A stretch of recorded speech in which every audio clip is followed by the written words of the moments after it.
धाम्ना स्वेन सदा निरस्तकुहकं सत्यं परं धीमहि सत्यज्ञानसुखस्वरूपममलं क्षीराब्धिमध्यस्थलं योगारूढमतिप्रसन्नवदनं भूषा सहस्रोज्ज्वलम् त्र्यक्षं चक्रपिनाकसाभयवरान् बिभ्राणमर्कच्छवीं छत्रीभूतफणीन्द्रमिन्दुधवलं लक्ष्मीन्द्रसिंहं भजे उग्रं वीरं महाविष्णुं ज्वलन्तं सर्वतोमुखं नृसिंहं भीषणं भद्रं मृत्युं नमाम्यहम् अभ्रमं भङ्गरहितम् अजडं विमलं सदा आनन्दतीर्थमतुलं भजे तापत्रयापहम् नमोऽस्तु तात्विका देवाः विष्णुभक्तिपरायणाः धर्ममार्गे प्रेरयन्तो भवन्तः सर्वैव हि श्रुतिक्षीराब्धिमामध्यधीमन्दरमहीव्रता प्राप्ता न्यायसुधा येन तं जनेन्द्रमहं भजे अर्थिकल्पितकल्पोऽयं प्रत्यर्थिगजकेसरी व्यासतीर्थगुरुर्भूयादस्मदिष्टार्थसिद्धये तपो विद्या विरक्त्यादि सद्गुणौघाकरानहं वादिराजगुरून् वन्दे हयग्रीवदयाश्रयान्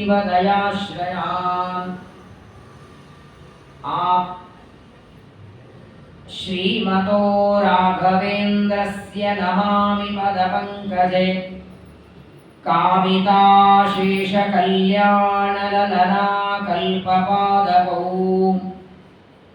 आपादमौलिपर्यन्तं गुरूणामाकृतिं स्मरेत् तेन विघ्नाः प्रणश्यन्ति सिद्ध्यन्ति च मनोरथाः। श्री गुरुभ्यो नमः। सत्यपूर्णाम्बुधैर्जातो विद्वज्जनविजृम्भितः धनी दंसेतु नस्तापं श्री सत्यविजयोडुपः।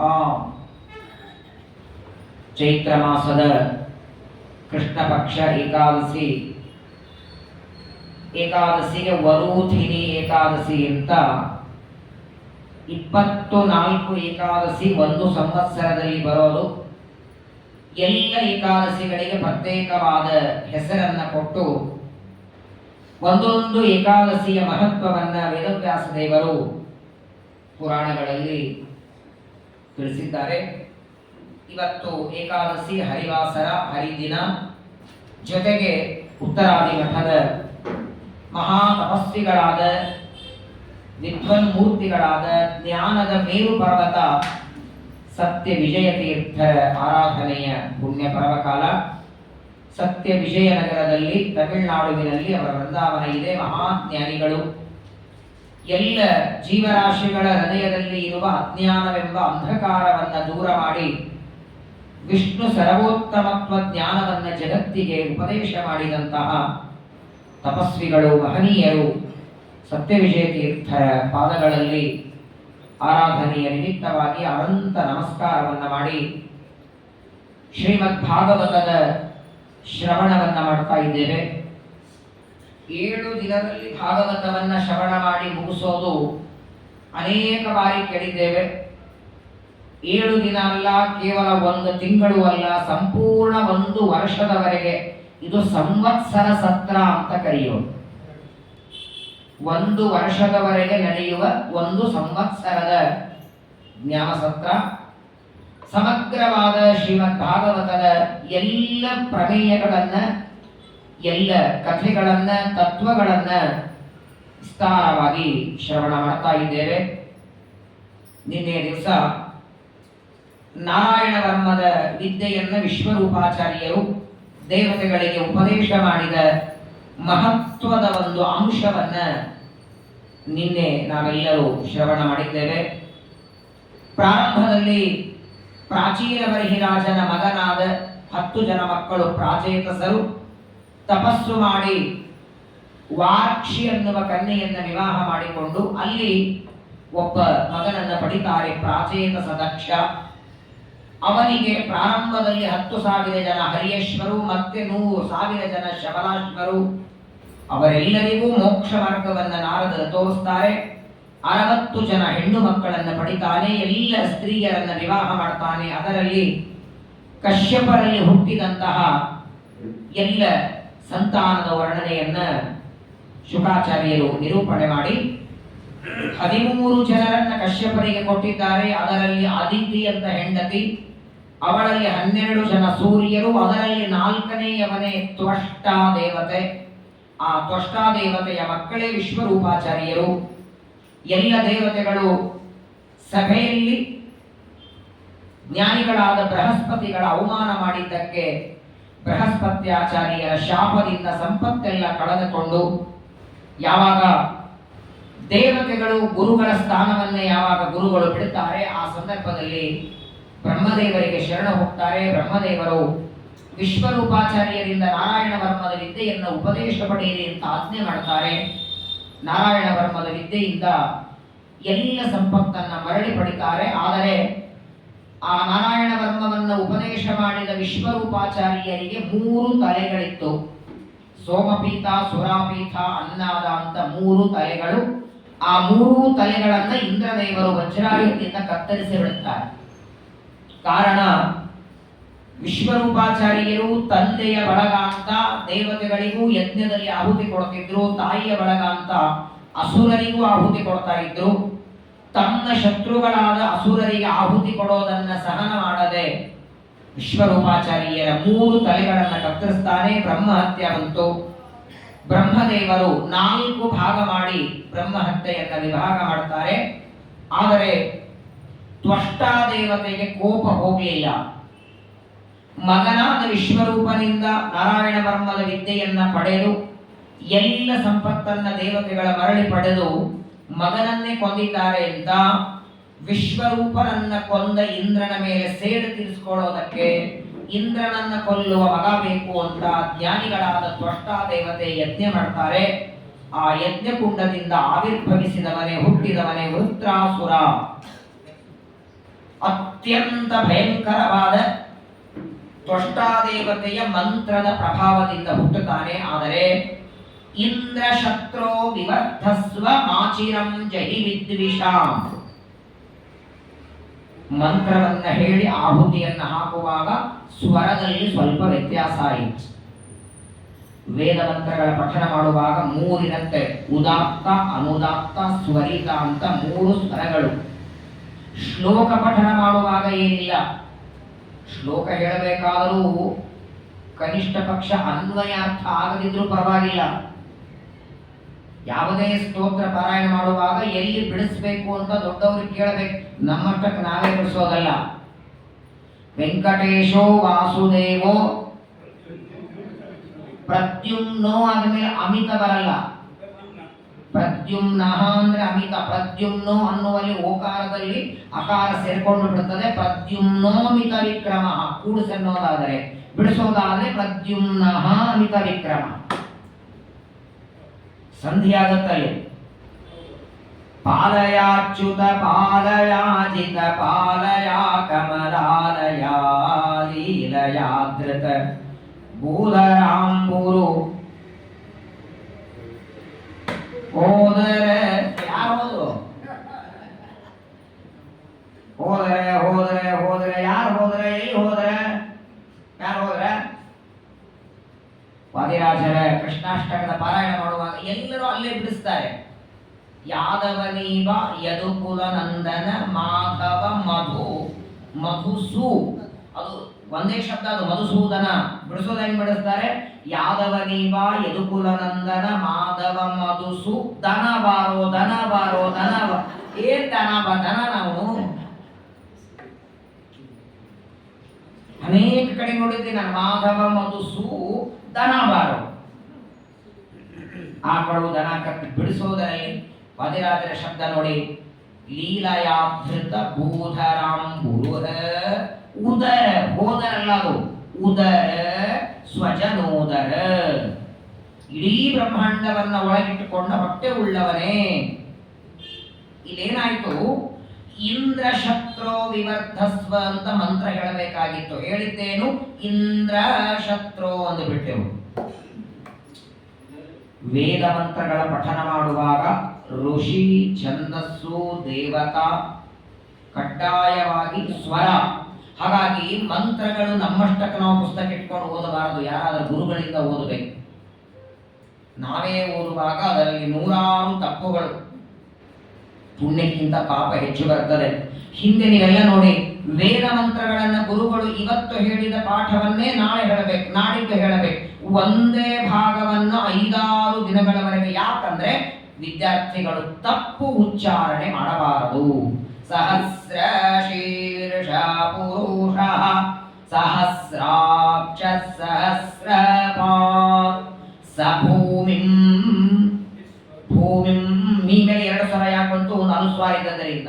ವಿಶ್ವತೋ ಕೃತ್ವಾ ಅತ್ಯತಿಷ್ಠದಶಾಂಗುಲಂ. ಸ್ವರಬದ್ಧವಾಗಿ ವೇದ ಹೇಳಬೇಕಂತೆ. ವೇದ ಮಂತ್ರಗಳನ್ನ ಹೇಳುವಾಗ ಸ್ವರ ಸರಿಯಾಗಿ ಹೇಳಲಿಲ್ಲ ಅಂತ ಇಟ್ಕೊಳ್ಳಿ, ಯಾವ ಪ್ರಯೋಜನಕ್ಕೆ ನೀವು ಯಜ್ಞವನ್ನ ಪಾರಾಯಣ ಮಾಡುತ್ತೀರಿ ಸರಿಯಾಗಿ ಅದರ ಅಪೋಸಿಟ್ ಫಲ ಸಿಗತ್ತೆ. ಯಾವುದೇ ಯಜ್ಞ ಮಾಡಿ, ಯಾವುದೇ ಹೋಮ ಮಾಡಿ, ಯಾವುದೇ ಪಾರಾಯಣ ಮಾಡಿ, ವೇದ ಮಂತ್ರಗಳು. ಒಂದು ಮಾತು ಛಾಂದೋಗ್ಯ ಉಪನಿಷತ್ತಲ್ಲಿ ಬರುತ್ತೆ. ಛಾಂದೋಗ್ಯ ಉಪನಿಷತ್ತು ವೇದ ಮಂತ್ರಗಳ ಪಠನ ಮಾಡುವಾಗ ಋಷಿ, ಛಂದಸ್ಸು, ದೇವತಾ ಹೇಳದಿದ್ರೆ ಏನಾಗತ್ತೆ? ಆಪೋ ಹಿಷ್ಟೇತಿ ತ್ರಿಜಸ್ಯ ಅಂಬರೀಷಃ ಸಿಂಧು ದ್ವೀಪ ಋಷಿ ಆಪೋ ದೇವತಾ ಗಾಯತ್ರಿ ಛಂದಃ ಮಾರ್ಜನೆ ವಿನಿಯೋಗಃ. ಇಷ್ಟಾದ ಮೇಲೆ ಆಪೋ ಹಿಷ್ಟಾಮಯೋಗವಾಗಬೇಕು. ಆಪೋ ಹಿಷ್ಟೇತಿ ನವರ್ಚಸ್ಯ ಸೂಕ್ತಸ್ಯ ಸಿಂಧು ದ್ವೀಪ ಋಷಿ ಆಪೋ ದೇವತಾ ಗಾಯತ್ರಿ ಛಂದ ಪಂಚಮಿ ವರ್ಧಮಾನ ಸಪ್ತಮಿ ಪ್ರತಿಷ್ಠಾ ಅಂತೆ ದ್ವೇ ಅನುಷ್ಟಭೌ. ಅನುಷ್ಟುಭ, ತ್ರಿಷ್ಟುಭ, ಪ್ರಕೃತಿ, ಜಗತಿ, ಗಾಯತ್ರಿ, ಊಷ್ಣಿಕ, ವಿರಾಟ್ 10 ಛಂದಸ್ಸುಗಳಿವೆ. ಛಂದಸ್ಸು ಋಷಿ ದೇವತೆಯನ್ನ ಸರಿಯಾಗಿ ಪಠನ ಮಾಡಲಿಲ್ಲ ಅಂತ ಆದರೆ ಜನ್ಮಾಂತರದಲ್ಲಿ ನಾಯಿಯಾಗಿ ಹುಟ್ಟುತ್ತಾನಂತೆ. ಸ್ಕಂದ ಪುರಾಣ ಹೇಳುತ್ತದೆ. ಮಹಾ ಪಾಪಕ್ಕೆ ಒಳಗಾಗಿ ನರಕಕ್ಕೆ ಬೀಳ್ತಾನಂತೆ ಛಂದಸ್ಸು ಋಷಿ ಹೇಳದಿದ್ರೆ.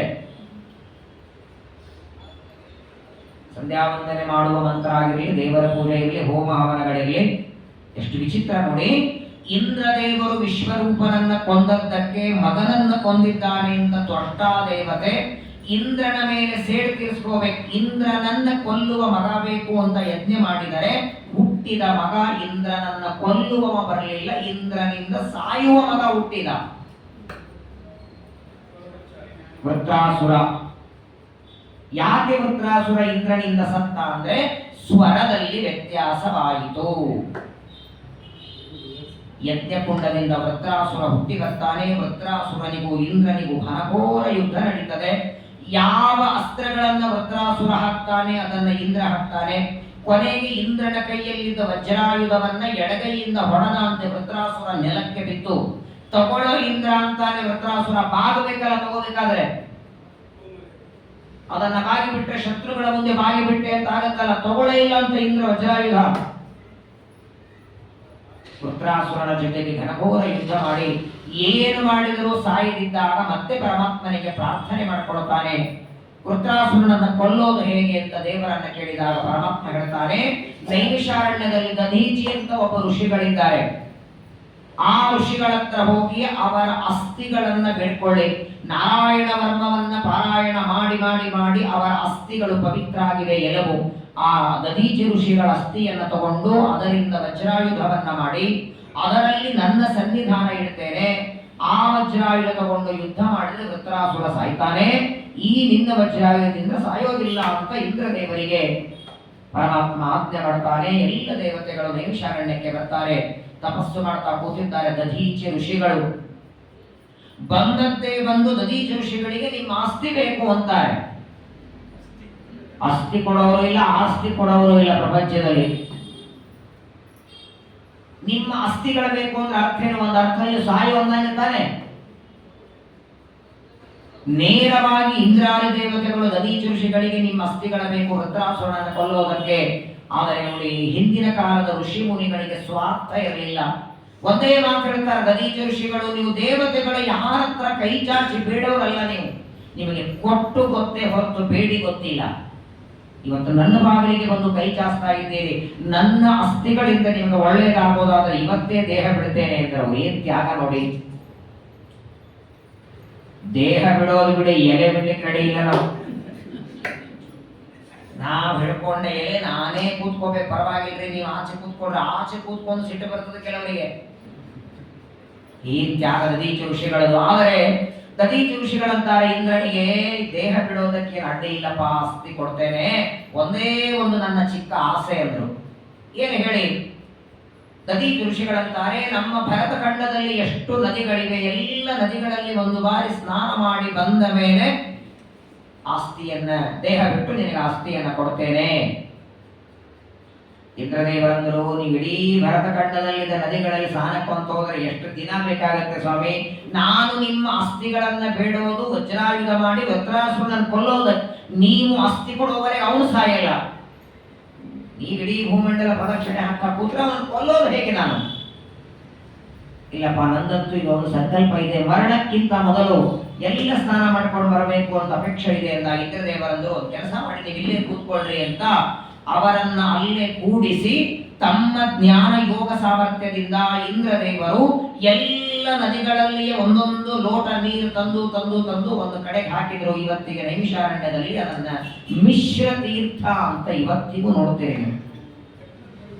ಎಲ್ಲ ನದಿಗಳನ್ನ ಮಿಶ್ರಣ ಮಾಡಿ ಎಲ್ಲ ನೀರು ಸೇರಿಸಿ ಇಲ್ಲಿ ಮುಳುಗರಿ ನಮಗೆ ಆಸ್ತಿ ಕೊಡ್ರಿ ಅಂದ್ರು.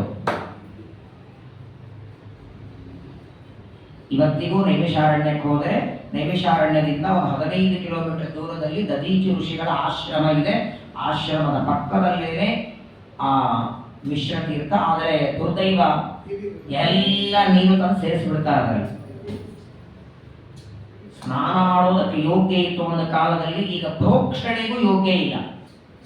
ಆದ್ರೆ ದೊಡ್ಡವರ ತೀರ್ಥ ಅಂತ ತಿಳಿಸ್ಕೊಂಡ್ ಬರ್ಬೇಕಷ್ಟೆ. ಆ ದಧೀಚಿ ಋಷಿಗಳು ಯಾವಾಗ ಇಂದ್ರದೇವರು ಎಲ್ಲ ನದಿಗಳಿಂದ ನೀರನ್ನ ತಂದು ಹಾಕ್ತಾರೆ, ಆ ನೀರಿನಲ್ಲಿ ಆಚಮನ ಮಾಡಿ ಸಂಕಲ್ಪ ಮಾಡಿ ಸ್ನಾನವನ್ನ ಮಾಡ್ತಾರೆ. ಸ್ನಾನ ಮಾಡಿ ತಮ್ಮ ದೇಹವನ್ನ ಬಿಟ್ಟು ಅಸ್ಥಿಗಳನ್ನ ಕೊಟ್ಟಂತೆ. ನಾರಾಯಣ ವರ್ಮವನ್ನ ಪಠನ ಮಾಡಿದ ಅಸ್ಥಿಗಳದು ಸಾಮಾನ್ಯ ಅಲ್ಲ.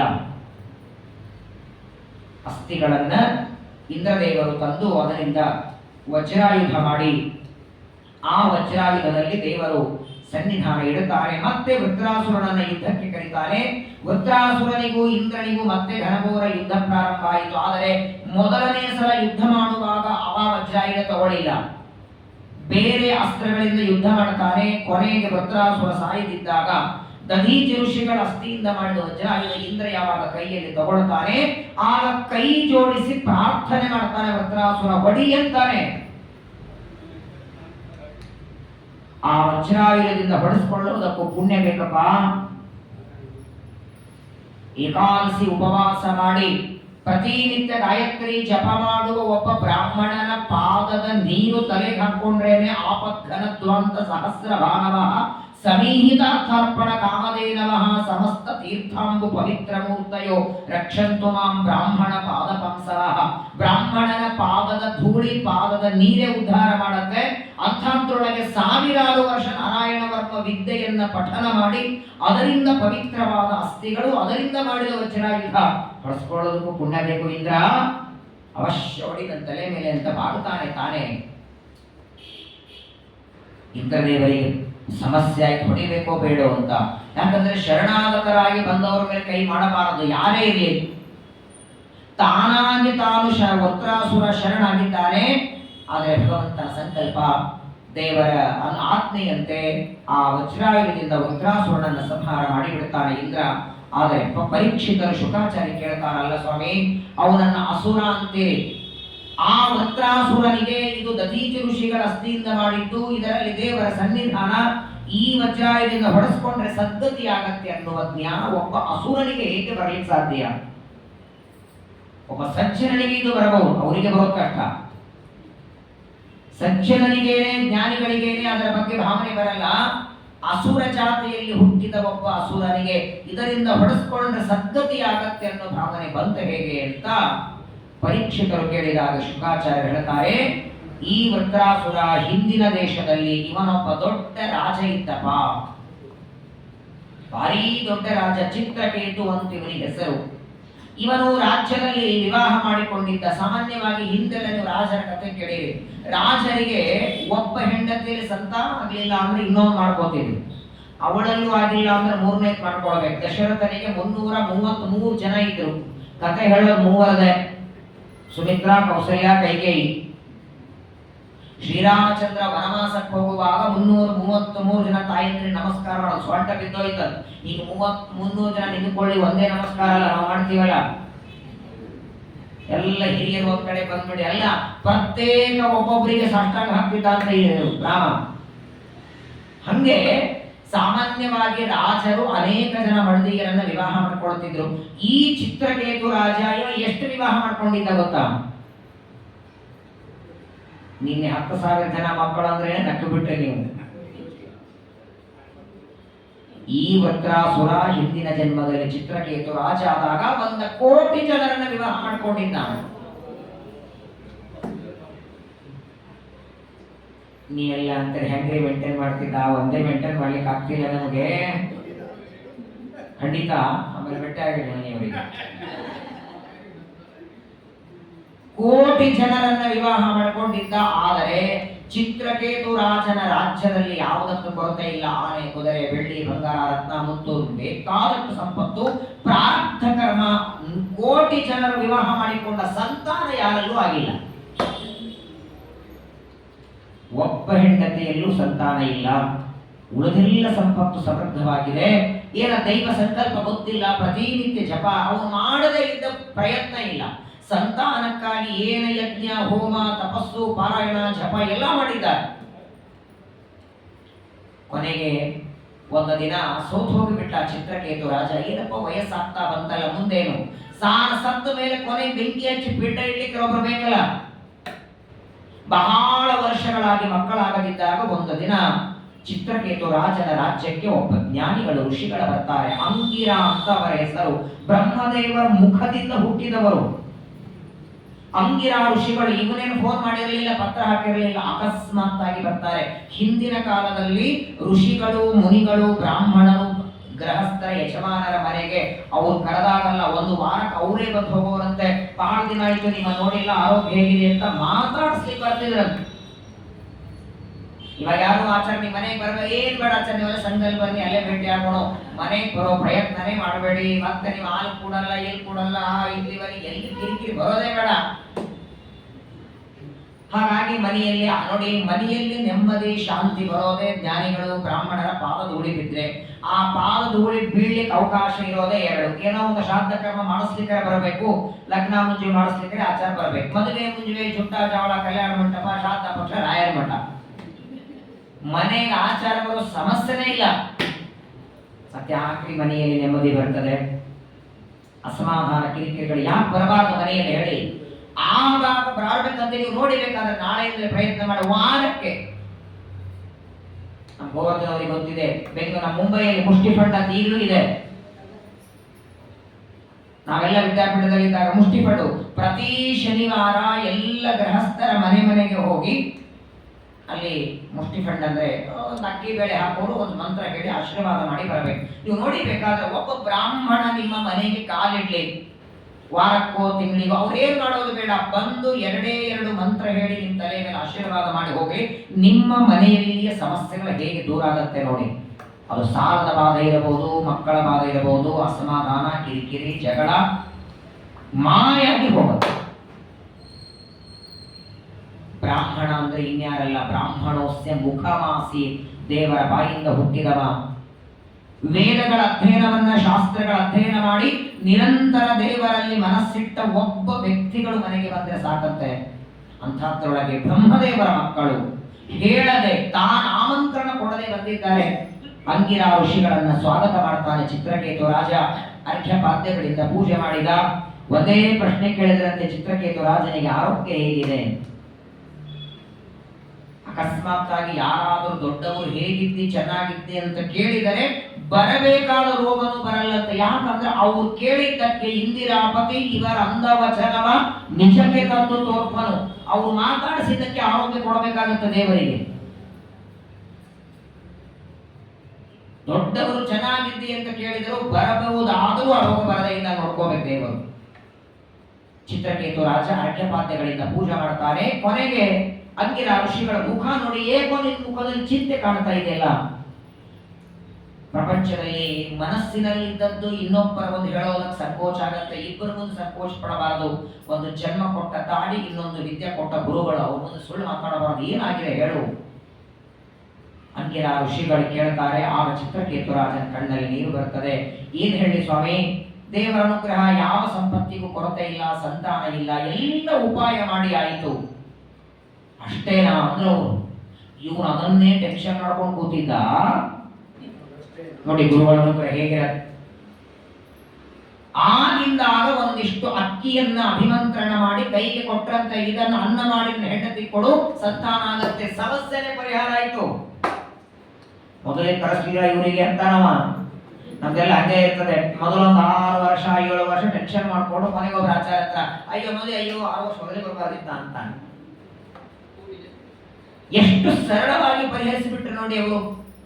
ಚಿತ್ರಕೇತು ರಾಜನಿಗೆ ಅಕ್ಕಿಯನ್ನ ಕೊಡ್ತಾರೆ, ಅನ್ನ ಮಾಡ್ತಾರೆ. ಆದರೆ ಒಂದು ಮಾತು ಹೇಳ್ತಾರೆ ಅವರು. ಕೊಡುವಾಗ ಮಾತ್ರ ಒಂದು ಮಾತು ಹೇಳಿದ್ರು, 1 ಕೋಟಿ ಜನ ಹೆಂಡತಿದ್ದಾರೆ, ಎಲ್ಲರಿಗೂ ಒಂದೊಂದು ತುತ್ತು ಸತ್ನ ಪ್ರಸಾದ ಕೊಟ್ಟಂಗೆ ಕೊಡೋದಲ್ಲ. ಪಾತ್ರೆಯಲ್ಲಿರುವ ಅನ್ನ ಯಾರಾದರೂ ಒಬ್ಬರು ತಿನ್ಬೇಕು. ಒಬ್ಬರಲ್ಲಿ ಸಂತಾನ ಆಗಲ್ಲ, ಕೋಟಿ ಜನರಲ್ಲಿ ಸಂತಾನ ಆಗೋಲ್ಲ. ಸರಿ ಅಂದ. ಕೊನೆಗೆ ಅನ್ನ ಮಾಡಿ ಯಾರನ್ನ ಕೊಡಬೇಕಾ? ಕೋಟಿ ಜನರಲ್ಲಿ ಕೃತದ್ಯುತಿ ಅಂತ ಒಬ್ಬ ಹೆಂಡತಿ, ಅವಳನ್ನೇ ಪ್ರಧಾನವಾಗಿ ವಿವಾಹ ಮಾಡಿಕೊಂಡಿದ್ದ. ಆ ಕೃತದ್ಯುತಿಯನ್ನ ಕರೆದು ಅನ್ನವನ್ನ ಕೊಡ್ತಾನೆ. ಋಷೀಣ ಪುನರಾಜ್ಞಾನ ವಾಚಮರ್ಥೋನುಧಾವತಿ. ಜ್ಞಾನಿಗಳ ತಪಸ್ಸಿನಿಂದ ಗರ್ಭಧಾರಣೆ ಆಯಿತು. 10ನೇ ತಿಂಗಳಿಗೆ ಗಂಡು, 9ನೇ ತಿಂಗಳಿಗೆ ಗಂಡು ಮಗುವಾಗತ್ತೆ. ಏನು ನೋಡಿ ಸೌಭಾಗ್ಯ, ಏನ್ ಬದಲಾವಣೆ ಆಗುತ್ತೆ. ಮಾಡದೇ ಇರುವ ಉಪಾಯ ಇರಲಿಲ್ಲ ಸಂತಾನಕ್ಕಾಗಿ. ಚಿತ್ರಕೇತು ರಾಜ ಗುರುಗಳು ಬಂದು ಹೋದರೆ ಮನೆಯಲ್ಲಿ ಸಂತಾನ ಆಯಿತು.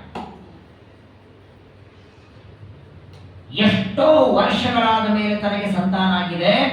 ಆ ಸಂತಾನ ಮಗು ಹುಟ್ಟಿದ ಸಂಭ್ರಮದೊಳಗೆ ಸಾವಿರಾರು ಲಕ್ಷ ಲಕ್ಷ ಗೋದಾನ ಮಾಡ್ತಾನೆ ಚಿತ್ರಕೇತು ರಾಜ. ಆದರೆ ಅವತ್ತಿನಿಂದ ಯಾವ ಹೆಂಡತಿಯಲ್ಲಿ ಸಂತಾನ ಆಗಿತ್ತೋ ಅವಳನ್ನ ಮಾತ್ರ ಮಾತಾಡಿಸ್ತಾ ಇದ್ದ. ಉಳಿದೆಲ್ಲ ಸ್ತ್ರೀಯರನ್ನ ನೋಡುತ್ತಿದ್ದ, ಮಾತಾಡುತ್ತಿದ್ದ. ಹೆಚ್ಚು ಹೊತ್ತು ಇವಳು ಜೊತೆಗಿರ್ತಿದ್ದ. ಯಾಕಂದ್ರೆ ಇವಳು ಮಗುವಿನ ತಾಯಿ, ತನ್ನ ಮುಂದಿನ ವಂಶೋದ್ಧಾರಗಳು ಅನ್ನುವ ಕಾರಣಕ್ಕೆ ಕೃತದ್ಯುತಿ ಮೇಲೆ ಮಾತ್ರ ಹೆಚ್ಚು ಪ್ರೀತಿ ಮಾಡುತ್ತಿದ್ದ ಚಿತ್ರಕೇತು ರಾಜ. ಅದನ್ನ ಸಹನ ಆಗದೆ ಎಲ್ಲ ಸ್ತ್ರೀಯರಂತಾರೆ, ಇವತ್ತಿನವರೆಗೆ ಎಲ್ಲರನ್ನೂ ಸಮಾನವಾಗಿ ನೋಡುತ್ತಿದ್ದ. ಈ ಮಗು ಹುಟ್ಟಿದ್ದಕ್ಕೆ ರಾಜ ನಮ್ಮನ್ನ ಬೇರೆ ಮಾಡಿದ್ದಾನೆ, ಇವಳಲ್ಲಿ ಸಂತಾನವಾದದ್ದಕ್ಕೆ ನಮ್ಮನ್ನ ರಾಜ ದೂರ ಇಟ್ಟಿದ್ದಾನೆ. ಅವತ್ತು ರಾತ್ರಿ ಇನ್ನೂ ಮಗು ಹುಟ್ಟಿ 1 ತಿಂಗಳು ಆಗಿಲ್ಲ, 8-10 ದಿನ ಆಗಿದೆ. ಮಗು ಹುಟ್ಟಿದ ಸಂಭ್ರಮ, ಎಲ್ಲರಿಗೆ ವಾರ್ತೆ ಹೇಳಿ ಬರಬೇಕು ಅಂತ ಹೋಗಿದ್ದಾನೆ ಚಿತ್ರಕೇತು. ಒಂದು ದಿನ ರಾತ್ರಿ ಉಳಿದೆಲ್ಲ ಸ್ತ್ರೀಯರು ವಿಷವನ್ನ ಪಾನ ಮಾಡಿಸಿ ಮಗುವನ್ನ ಕೊಂದು ಹಾಕಿ ಬಿಡುತ್ತಾರೆ. ತೊಟ್ಲಲ್ಲಿ ಮಲಗಿದಲ್ಲೇನೆ ಹಚ್ಚು ಹಸರಾಗಿ ಸತ್ತೋಯಿತು ಮಗು. ಈ ಮಗುವಿದ್ರೆ ತಾನೇ ರಾಜ ನಮ್ಮನ್ನು ದೂರ ಮಾಡುತ್ತಾನೆ. ಪ್ರಾತಃ ಕಾಲದಲ್ಲಿ ಕೃತದ್ಯುತಿ ಬಂದು ನೋಡ್ತಾಳೆ. ತೊಟ್ಲಲ್ಲಿದ್ದ ಮಗು ಏಳಲಿಲ್ಲ, ಮೈಯೆಲ್ಲ ಹಸರಾಗಿದೆ, ಜೋರಾಗಿ ಅಳ್ತಾಳೆ, ಕೂದಲುಗಳನ್ನು ಬಿಚ್ಚಿಕೊಂಡು ಅಳ್ತಾಳೆ. ಅದೇ ಹೊತ್ತಿಗೆ ಆ ವಾರ್ತೆಯನ್ನ ತಿಳಿಸಿ ಬರಬೇಕು ಅಂತ ಏನು ಆನಂದೊಳಗಿದ್ದ, ಏನೇನು ವಿಚಾರ ಮಾಡಿದ್ದ ನೋಡಿ. ಇನ್ನೂ ಹುಟ್ಟಿ 8 ದಿನ ಆಗಿಲ್ಲ, ಅವನು ಮದುವೆ ಡೇಟ್ ತೆಗೆದಿದ್ದೀವ, ಉಪನಯನ ಮಾಡಬೇಕು, ಅವನಿಗೆ ಮದುವೆ ಮಾಡಬೇಕು, ರಾಜ್ಯ ಕೊಡಬೇಕು, ಅವ ರಾಜನಾದದ್ದನ್ನು ತಾನು ನೋಡಬೇಕು, ಅವ ಕುದುರೆ ಮೇಲೆ ಕೂಡಬೇಕು, ಏನೇನು ಕನಸುಗಳನ್ನ ಮಗನಿಗೋಸ್ಕರ ಕಟ್ಕೊಂಡಿದ್ದ. ಎಷ್ಟು ಸಂಭ್ರಮದಲ್ಲಿದ್ದ ಚಿತ್ರಕೇತು. ಆದರೆ ಮನೆಗೆ ಬಂದು ನೋಡ್ತಾನೆ, ಮಗನ ಹೆಣವನ್ನ ಹೆಂಡತಿ ತಡೆ ಮೇಲೆ ಕುಟ್ಕೊಂಡು ಅಳ್ತಿದ್ದಾಳೆ. ಅಳ್ತಾರೆ ಅಳ್ತಾರೆ ಗಂಡ ಹೆಂಡತಿ. ಆದರೆ ಪ್ರಪಂಚದಲ್ಲಿ ಒಂದು ಬಾರಿ ಹೋದದ್ದು ಬರದೇ ಇರೋದು ಎರಡೇ, ಒಂದು ಮಾನ, ಒಂದು ಪ್ರಾಣ. ಏನ್ ತಿರುಗಾಡಿದ್ರು ಬರಲ್ಲ. ಹೆಣ ಆಗಿ ಕೂತಿದೆ, ಅಳುತ್ತಾನೆ ಅಳುತ್ತಾನೆ. ಆ ದೇಹವನ್ನ ಸಂಸ್ಕಾರ ಮಾಡ್ಲಿಕ್ಕೂ ಕೊಡ್ತಾ ಇಲ್ಲ ತಂದೆ ತಾಯಿಗಳು. ಚಿತ್ರಕೇತು ರಾಜ ಕೃತದ್ಯುತಿ ತೊಡೆ ಮೇಲ್ಕೊಂಡು ಕೂತಿದ್ದಾರೆ. ಎಲ್ಲ ಮಂತ್ರಿಗಳಂತಾರೆ, ಸ್ವಾಮಿ ಆದದ್ದಾಯ್ತಿನ ಮಗುವನ್ನ ಕೊಡಿ ಅಂತ. ಇಲ್ಲ ಅಂತಾರೆ. ಯಾಕಂದ್ರೆ ಬಹಳ ದಿನ ಆದ್ಮೇಲೆ ಬೇರೆ ಹುಟ್ಟಿತ್ತಲ್ಲ. ಕೊನೆಗೆ ಇನ್ನೇನ್ ಮಾಡೋ ದೊಡ್ಡ ಸಮಸ್ಯೆ ಆಯ್ತು. ಮಗು ಸಂಸ್ಕಾರ ಮಾಡ್ಲಿಕ್ಕೆ ಕೊಡ್ತಾ ಇಲ್ಲ. ರಾಜ ತೊಡೆ ಮೇಲ್ಕೊಂಡು ಕೂತಿದ್ದಾನೆ. ಅಳತಾ ಅಳತಾ ಅಳತಾ ಸಾಯಂಕಾಲ 6:30 ಆಗಿದೆ. ಆ ಚಿತ್ರಕೇತು ರಾಜನ ಆ ರಾಜ್ಯಕ್ಕೆ ಇಬ್ಬರು ಅವಧೂತರು ಬಂದರೆ. ಅದ್ಭುತವಾದ ವೇಷ, ದಿವ್ಯವಾದ ಮುಖದಲ್ಲಿ ತೇಜಸ್ಸು. ಆ ಅವಧೂತರು ಬರ್ತಾರೆ. ಒಳಗೆ ಬಂದು ಚಿತ್ರಕೇತು ರಾಜನನ್ನ ಕೂಡಿಸಿಕೊಂಡು ಇಬ್ಬರು ಉಪದೇಶ ಮಾಡ್ತಾರೆ. ಅದ್ಭುತ ಉಪದೇಶ. ಪ್ರಾಯ ನಮ್ಮನ್ನಿಟ್ಕೊಂಡೇ ಹೇಳಿದ್ರು ಏನವೆಲ್ಲ. ಪ್ರಪಂಚದಲ್ಲಿ ಒಬ್ಬ ವ್ಯಕ್ತಿ ಯಾರೇ ಮರಣ ಹೊಂದಲಿ, ಅವರಿಗೋಸ್ಕರ ನೀವು 100 ವರ್ಷ ಕಣ್ಣೀರು ಹಾಕಿದರೂ ತಿರುಗಿ ಬರಲ್ಲ. ಸತ್ಯವಾದ ಮಾತು. ನೀವೆಷ್ಟು ಕಣ್ಣೀರು ಹಾಕ್ತಿರೋ ಆ ಜೀವಕ್ಕೆ 10ರಷ್ಟು ದುಃಖ ಆಗತ್ತೆ. ನನ್ನ ಸಲುವಾಗಿ ಇವರು ಅಳ್ತಿದ್ದಾರಲ್ಲ, ನಾನು ಬದುಕಿದ್ರೆ ಇವರು ಸುಖವಾಗಿರ್ತಿದ್ರು, ಅವರನ್ನು ಬಿಟ್ಟು ನಾನು ಬಂದದ್ದಕ್ಕೆ ಅಳ್ತಿದ್ದಾರೆ ಅಂತ ಆ ಜೀವ ನೊಂದುಕೊಳ್ಳತ್ತೆ. ನೀವೇನು ದಾನ ಧರ್ಮ ಮಾಡಿ ಶ್ರಾದ್ದ ಪಕ್ಷ ಮಾಡಿದ್ರು ಆ ಜೀವಕ್ಕೆ ನೆಮ್ಮದಿ ಸಿಗಲ್ಲ. ಹಾಗಾಗಿ ಮೊದಲು ಶೋಕ ಬಿಡಿ ಅಂತಾರೆ. ಚಿತ್ರಕೇತು ರಾಜನಿಗೆ ಆ ಜ್ಞಾನಿಗಳು ಉಪದೇಶ ಮಾಡ್ತಾರೆ. ಅಲ್ಲಿ ಬಂದ ಇಬ್ಬರು ಅವಧೂತರಲ್ಲಿ ಒಬ್ಬವರು ಅಂಗಿರಾ ಋಷಿಗಳು, ಮಗು ಕೊಟ್ಟವರೇ. ಇನ್ನೊಬ್ಬವರು ನಾರದ ಋಷಿಗಳು. ಇಬ್ಬರು ಬಂದಿದ್ದಾರೆ. ಅಂಗಿರಾ ನಾರದರು ಇಬ್ಬರು ಅವಧೂತ ವೇಷದಿಂದ ಬಂದಿದ್ದಾರೆ. ಚೆನ್ನಾಗಿ ಉಪದೇಶ ಮಾಡ್ತಾರೆ. ಯಾಕೆ ಅಳ್ತಿದ್ದಿ ಅಂತ ಕೇಳ್ತಾರೆ. ಯಾವುದೇ ವಸ್ತು ನಮ್ಮ ಹತ್ರ ಎಷ್ಟೊತ್ತಿರಬೇಕು ಅಂತ ದೇವರ ಸಂಕಲ್ಪ ಇರುತ್ತೆ. ಅದು ಕಟ್ಟಿದ ಮನೆ ಇರಬಹುದು, ಪಡೆದ ಹೆಂಡತಿ, ಪಡ್ಕೊಂಡ ಮಕ್ಕಳು. ಯಾವ ವಸ್ತು ಎಷ್ಟು ದಿನ, ಎಷ್ಟು ಹಗಲು, ಎಷ್ಟು ರಾತ್ರಿ, ಎಷ್ಟೊತ್ತು ಇರಬೇಕು, ಅದು ಎಂದು ನಮ್ಮಿಂದ ದೂರ ಆಗಬೇಕು ಡಿಸೈಡ್ ಮೊದಲೇ ಮಾಡಿರ್ತಾರೆ ದೇವರು. ಇವತ್ತಲ್ಲ, ಮದುವೆ ಆಗೋದಕ್ಕಿಂತ ಮೊದಲೇ ಇವಳು ಹೆಂಡತಿಯಾಗಿ ಬರ್ತಾಳೆ. ಈ ಹೆಂಡತಿ ಇಷ್ಟು ವರ್ಷ ಮಾತ್ರ ಜೊತೆಗಿರ್ತಾಳೆ. ನಿನ್ನ ಕಣ್ಣ ಮುಂದೆ ಇವಳು ಹೋಗ್ತಾಳೆ. ಇವಳ ಜೊತೆಗೆ ಇಷ್ಟೇ ವರ್ಷ ಇರೋದು ಅಂತ ಮೊದಲೇ ದೇವರು ಡಿಸೈಡ್ ಮಾಡಿಬಿಟ್ಟಿರ್ತಾರೆ. ದುರ್ದೈವಕ್ಕೆ ಅವನ ಸಂಕಲ್ಪ ಏನು ಅಂತ ನಮಗೆ ಗೊತ್ತಿಲ್ಲ. ಹಾಗಾಗಿ ನಾವೆಲ್ಲ ಒದ್ದಾಡ್ತೀವಿ. ಕೊನೆಗೆ ಚಿತ್ರಕೇತು ರಾಜನಿಗೆ ಉಪದೇಶ ಮಾಡ್ತಾ, ಉಪದೇಶ ತುಂಬಾ ಚೆನ್ನಾಗಿದೆ, ವಿಸ್ತಾರವಾದದ್ದಿದೆ. ಟೈಮ್ ಇಲ್ಲ ಅನ್ನೋದಕ್ಕೆ ನಾನು ಹೇಳೋದಿಲ್ಲ, ನಿಮಗೆ ಬಹಳ ಚೆನ್ನಾಗಿದೆ. ಕೊನೆಗಂದ್ರು ನಿನ್ನ ದುಃಖ ಪರಿಹಾರಕ್ಕೆ ಏನ್ ಮಾಡ್ಬೇಕು ಹೇಳು ಅಂತ ಕೇಳ್ತಾರ. ಏನ್ ಮಾಡ್ಬೇಕು? ಈ ಮಗುವನ್ನ ಕಳ್ಕೊಂಡ ದುಃಖ ಪರಿಹಾರಕ್ಕೆ ಏನ್ ಮಾಡ್ಬೇಕು? ಆ ಮಗು, ಆ ಜೀವ ಮತ್ತೆ ಈ ಶರೀರದಲ್ಲಿ ಬಂದು ಸೇರ್ಕೊಂಡ್ರೆ ನಿನ್ ದುಃಖ ಹೋಗತ್ತಾ? ಯಾವ ಜೀವ ಈಗ ಶರೀರದಿಂದ ಹೋಗಿದೆ ಅವನನ್ನು ಕರೆಸ್ತೇನೆ ಅಂದ್ರು. ಏನ್ ಸಾಮರ್ಥ್ಯ ಇದೆ ನೋಡಿ. ದೇಹ ಬಿಟ್ಟವನನ್ನ ಮತ್ತೆ ಕರೆಸ್ತೇನೆ, ಈ ಶರೀರದಲ್ಲಿ ಪ್ರವೇಶ ಮಾಡು ಅಂತ ಹೇಳ್ತೇನೆ. ಆಗಲಾದ್ರೂ ನಿನಗೆ ಆನಂದ ಆಗತ್ತಾ, ಸಂತೋಷ ಆಗತ್ತಾ? ಓ, ನನ್ನ ಮಗ ಮತ್ತೆ ಹುಟ್ಟಿ ಬಂದು ಸಂತೋಷ ಆಗತ್ತೆ ಅಂದಾಗ ಸರಿ ಅಂತ ನಾರದರು ಕರೆದರಂತವನನ್ನ. ಇನ್ನು ಆಂದವೇ ದಾರಿಯಲ್ಲಿದ್ದವ. ಯಾವುದೇ ವ್ಯಕ್ತಿ ದೇಹ ಬಿಟ್ಟ ಮೇಲೆ ಯಮಲೋಕಕ್ಕೆ ಹೋಗ್ಲಿಕ್ಕೆ 1 ವರ್ಷ ಬೇಕಾಗತ್ತೆ. ಆ ಯಮಲೋಕಕ್ಕೆ ಹೋಗೋದ್ರೊಳಗೆ ದಾರಿಯೊಳಗೆ 16 ಊರುಗಳು ಬರ್ತವೆ. 1 ವರ್ಷದವರೆಗೆ ಇನ್ನು ಯಮಲೋಕಕ್ಕೆ ಹೋಗಿರಲ್ಲ. ನಾವು ಸತ್ತ 13ನೇ ದಿವಸಕ್ಕೆ ಫೋಟೋ ಮಾಡಿ ಕೈಲಾಸವಾಸಿ, ವೈಕುಂಠವಾಸಿ, ನಾವೇ ಕೈಲಾಸಕ್ಕೆ ಹೋಗಿ 3 BHK ರೂಮ್ ಬುಕ್ ಮಾಡಿ ರೆಂಟ್ ಕೊಟ್ಟು ಬಂದವರಾಗ ಬಂದ್ಬಿಟ್ಟಿರ್ತೀವಿ. ಫೋಟೋ ಮೇಲೆ ಏನು ಗೊತ್ತಿಲ್ಲ. ಅವ್ರು ಕೈಲಾಸಕ್ಕೆ ಹೋಗ್ಯಾರೆ ಗೊತ್ತಿಲ್ಲ, ವೈಕುಂಠವಾಸಿ ಗೊತ್ತಿಲ್ಲ, ಸ್ವರ್ಗವಾಸಿ ಗೊತ್ತಿಲ್ಲ, ಒಂದೇ ಇಲ್ಲಿಲ್ಲ ಅನ್ನೋದು ಅಷ್ಟೇ ಗೊತ್ತು. ಇಷ್ಟು ಬೇಗ ಯಾವ ಲೋಕಕ್ಕೆ ಹೋಗೋದಿಲ್ಲ. ಇನ್ನು ದಾರಿಯಲ್ಲಿ ಹೋಗುವ ಜೀವನನ್ನ ನಾರದರು ಕರೆದಂತಾರೆ. ನೋಡು, ನಿಮ್ ತಂದೆ ಅಳತಿದ್ದಾರೆ, ಆ ದೇಹದಲ್ಲಿ ಪ್ರವೇಶ ಮಾಡು, ನಿಮ್ಮ ತಂದೆಗೆ ಆನಂದ ಆಗತ್ತೆ ಅಂತ ನಾರದರಂದ್ರೆ ಆಗ ಜೀವ ಮಾತಾಡುತ್ತದೆ. ಎಲ್ಲಿಯ ತಂದೆ, ಎಲ್ಲಿಯ ತಾಯಿ ಅಂತದೇ ಜೀವ ಅದು. ಈ ವ್ಯಕ್ತಿಯನ್ನ ನನ್ನ ತಂದೆ ಅಂದ್ರೆ ಚಿತ್ರಕೇತು, ಇವನು ನನಗೆ ತಂದೆಯಾಗಿದ್ದು 8-9 ತಿಂಗಳ ಹಿಂದೆ. ನಾನು ಗರ್ಭದಲ್ಲಿ ಪ್ರವೇಶ ಮಾಡೋದಕ್ಕೆ ಮೊದಲು ತಂದೆಯಾದ. ಇದರ ಹಿಂದಿನ ಜನ್ಮದಲ್ಲಿ ಯಾರೋ ತಂದೆ ಯಾರೋ ತಾಯಿ. ಏಸು ಕಾಯಂಗಳ ಕಳೆದು 84 ಲಕ್ಷ ಯೋನಿ ದಾಟಿ ಬಂದ ಈ ಶರೀರ. ಪ್ರತಿ ಜನ್ಮದಲ್ಲಿ ತಂದೆ ಬೇರೆ, ತಾಯಿ ಬೇರೆ, ಪ್ರತಿ ಜನ್ಮದಲ್ಲಿ ಅಣ್ಣ ಬೇರೆ, ತಮ್ಮ ಬೇರೆ, ಪ್ರತಿ ಜನ್ಮದಲ್ಲಿ ಹೆಸರು ಬೇರೆ. ಹಾಗಾಗಿ ನಮಗೇನು ಹೆಸರು ಅಂತ ಒಂದು ಕರೀತಾರಲ್ಲ, ಆ ಹೆಸರು ಈ ದೇಹ ಗುರುತಿಸೋದಕ್ಕೆ ಒಳಗಿದ್ದ ಜೀವನಿಗೆ ಹೆಸರಲ್ಲ ಅದು. ಯಾವುದೇ ಹೆಸರಿನಿಂದ ನಮ್ಮನ್ನ ಕರೆದರೂ ಅದು ದೇಹ ಗುರುತಿಸೋದಕ್ಕೆ. ಯಾಕಂದ್ರೆ ಬದಲಾವಣೆಯಾಗುವುದು ದೇಹ ಮಾತ್ರ. ಒಂದೇ ಈಗ ಈ ಬಂಗಾರದ ಆಭರಣ ಇರುತ್ತೆ ನೋಡಿ, 1-2 ಬಂಗಾರದ ಬಳೆ ಇದೆ ಅಂತ ಇಟ್ಕೊಳ್ಳಿ. 1-2 ವರ್ಷ ಬಂಗಾರ ಬಳೆ ಹಾಕೊಂಡ್ರಿ, ಬೇಸರ ಬಂತು, ಬಂಗಾರ ಅಂಗಡಿಗೆ ಹೋಗ್ತೀರಿ, ನೋಡಪ್ಪ ಬಳೆ ಹಾಕೊಂಡು ಬೇಸರ ಬಂದಿದೆ, ಪರವಾಗಿಲ್ಲ ಅಂತ ಅದೇ 2 ಬಳೆಯನ್ನ ನೆಕ್ಲೆಸ್ ಮಾಡಿ ಕೊಡ್ತಾನೆ.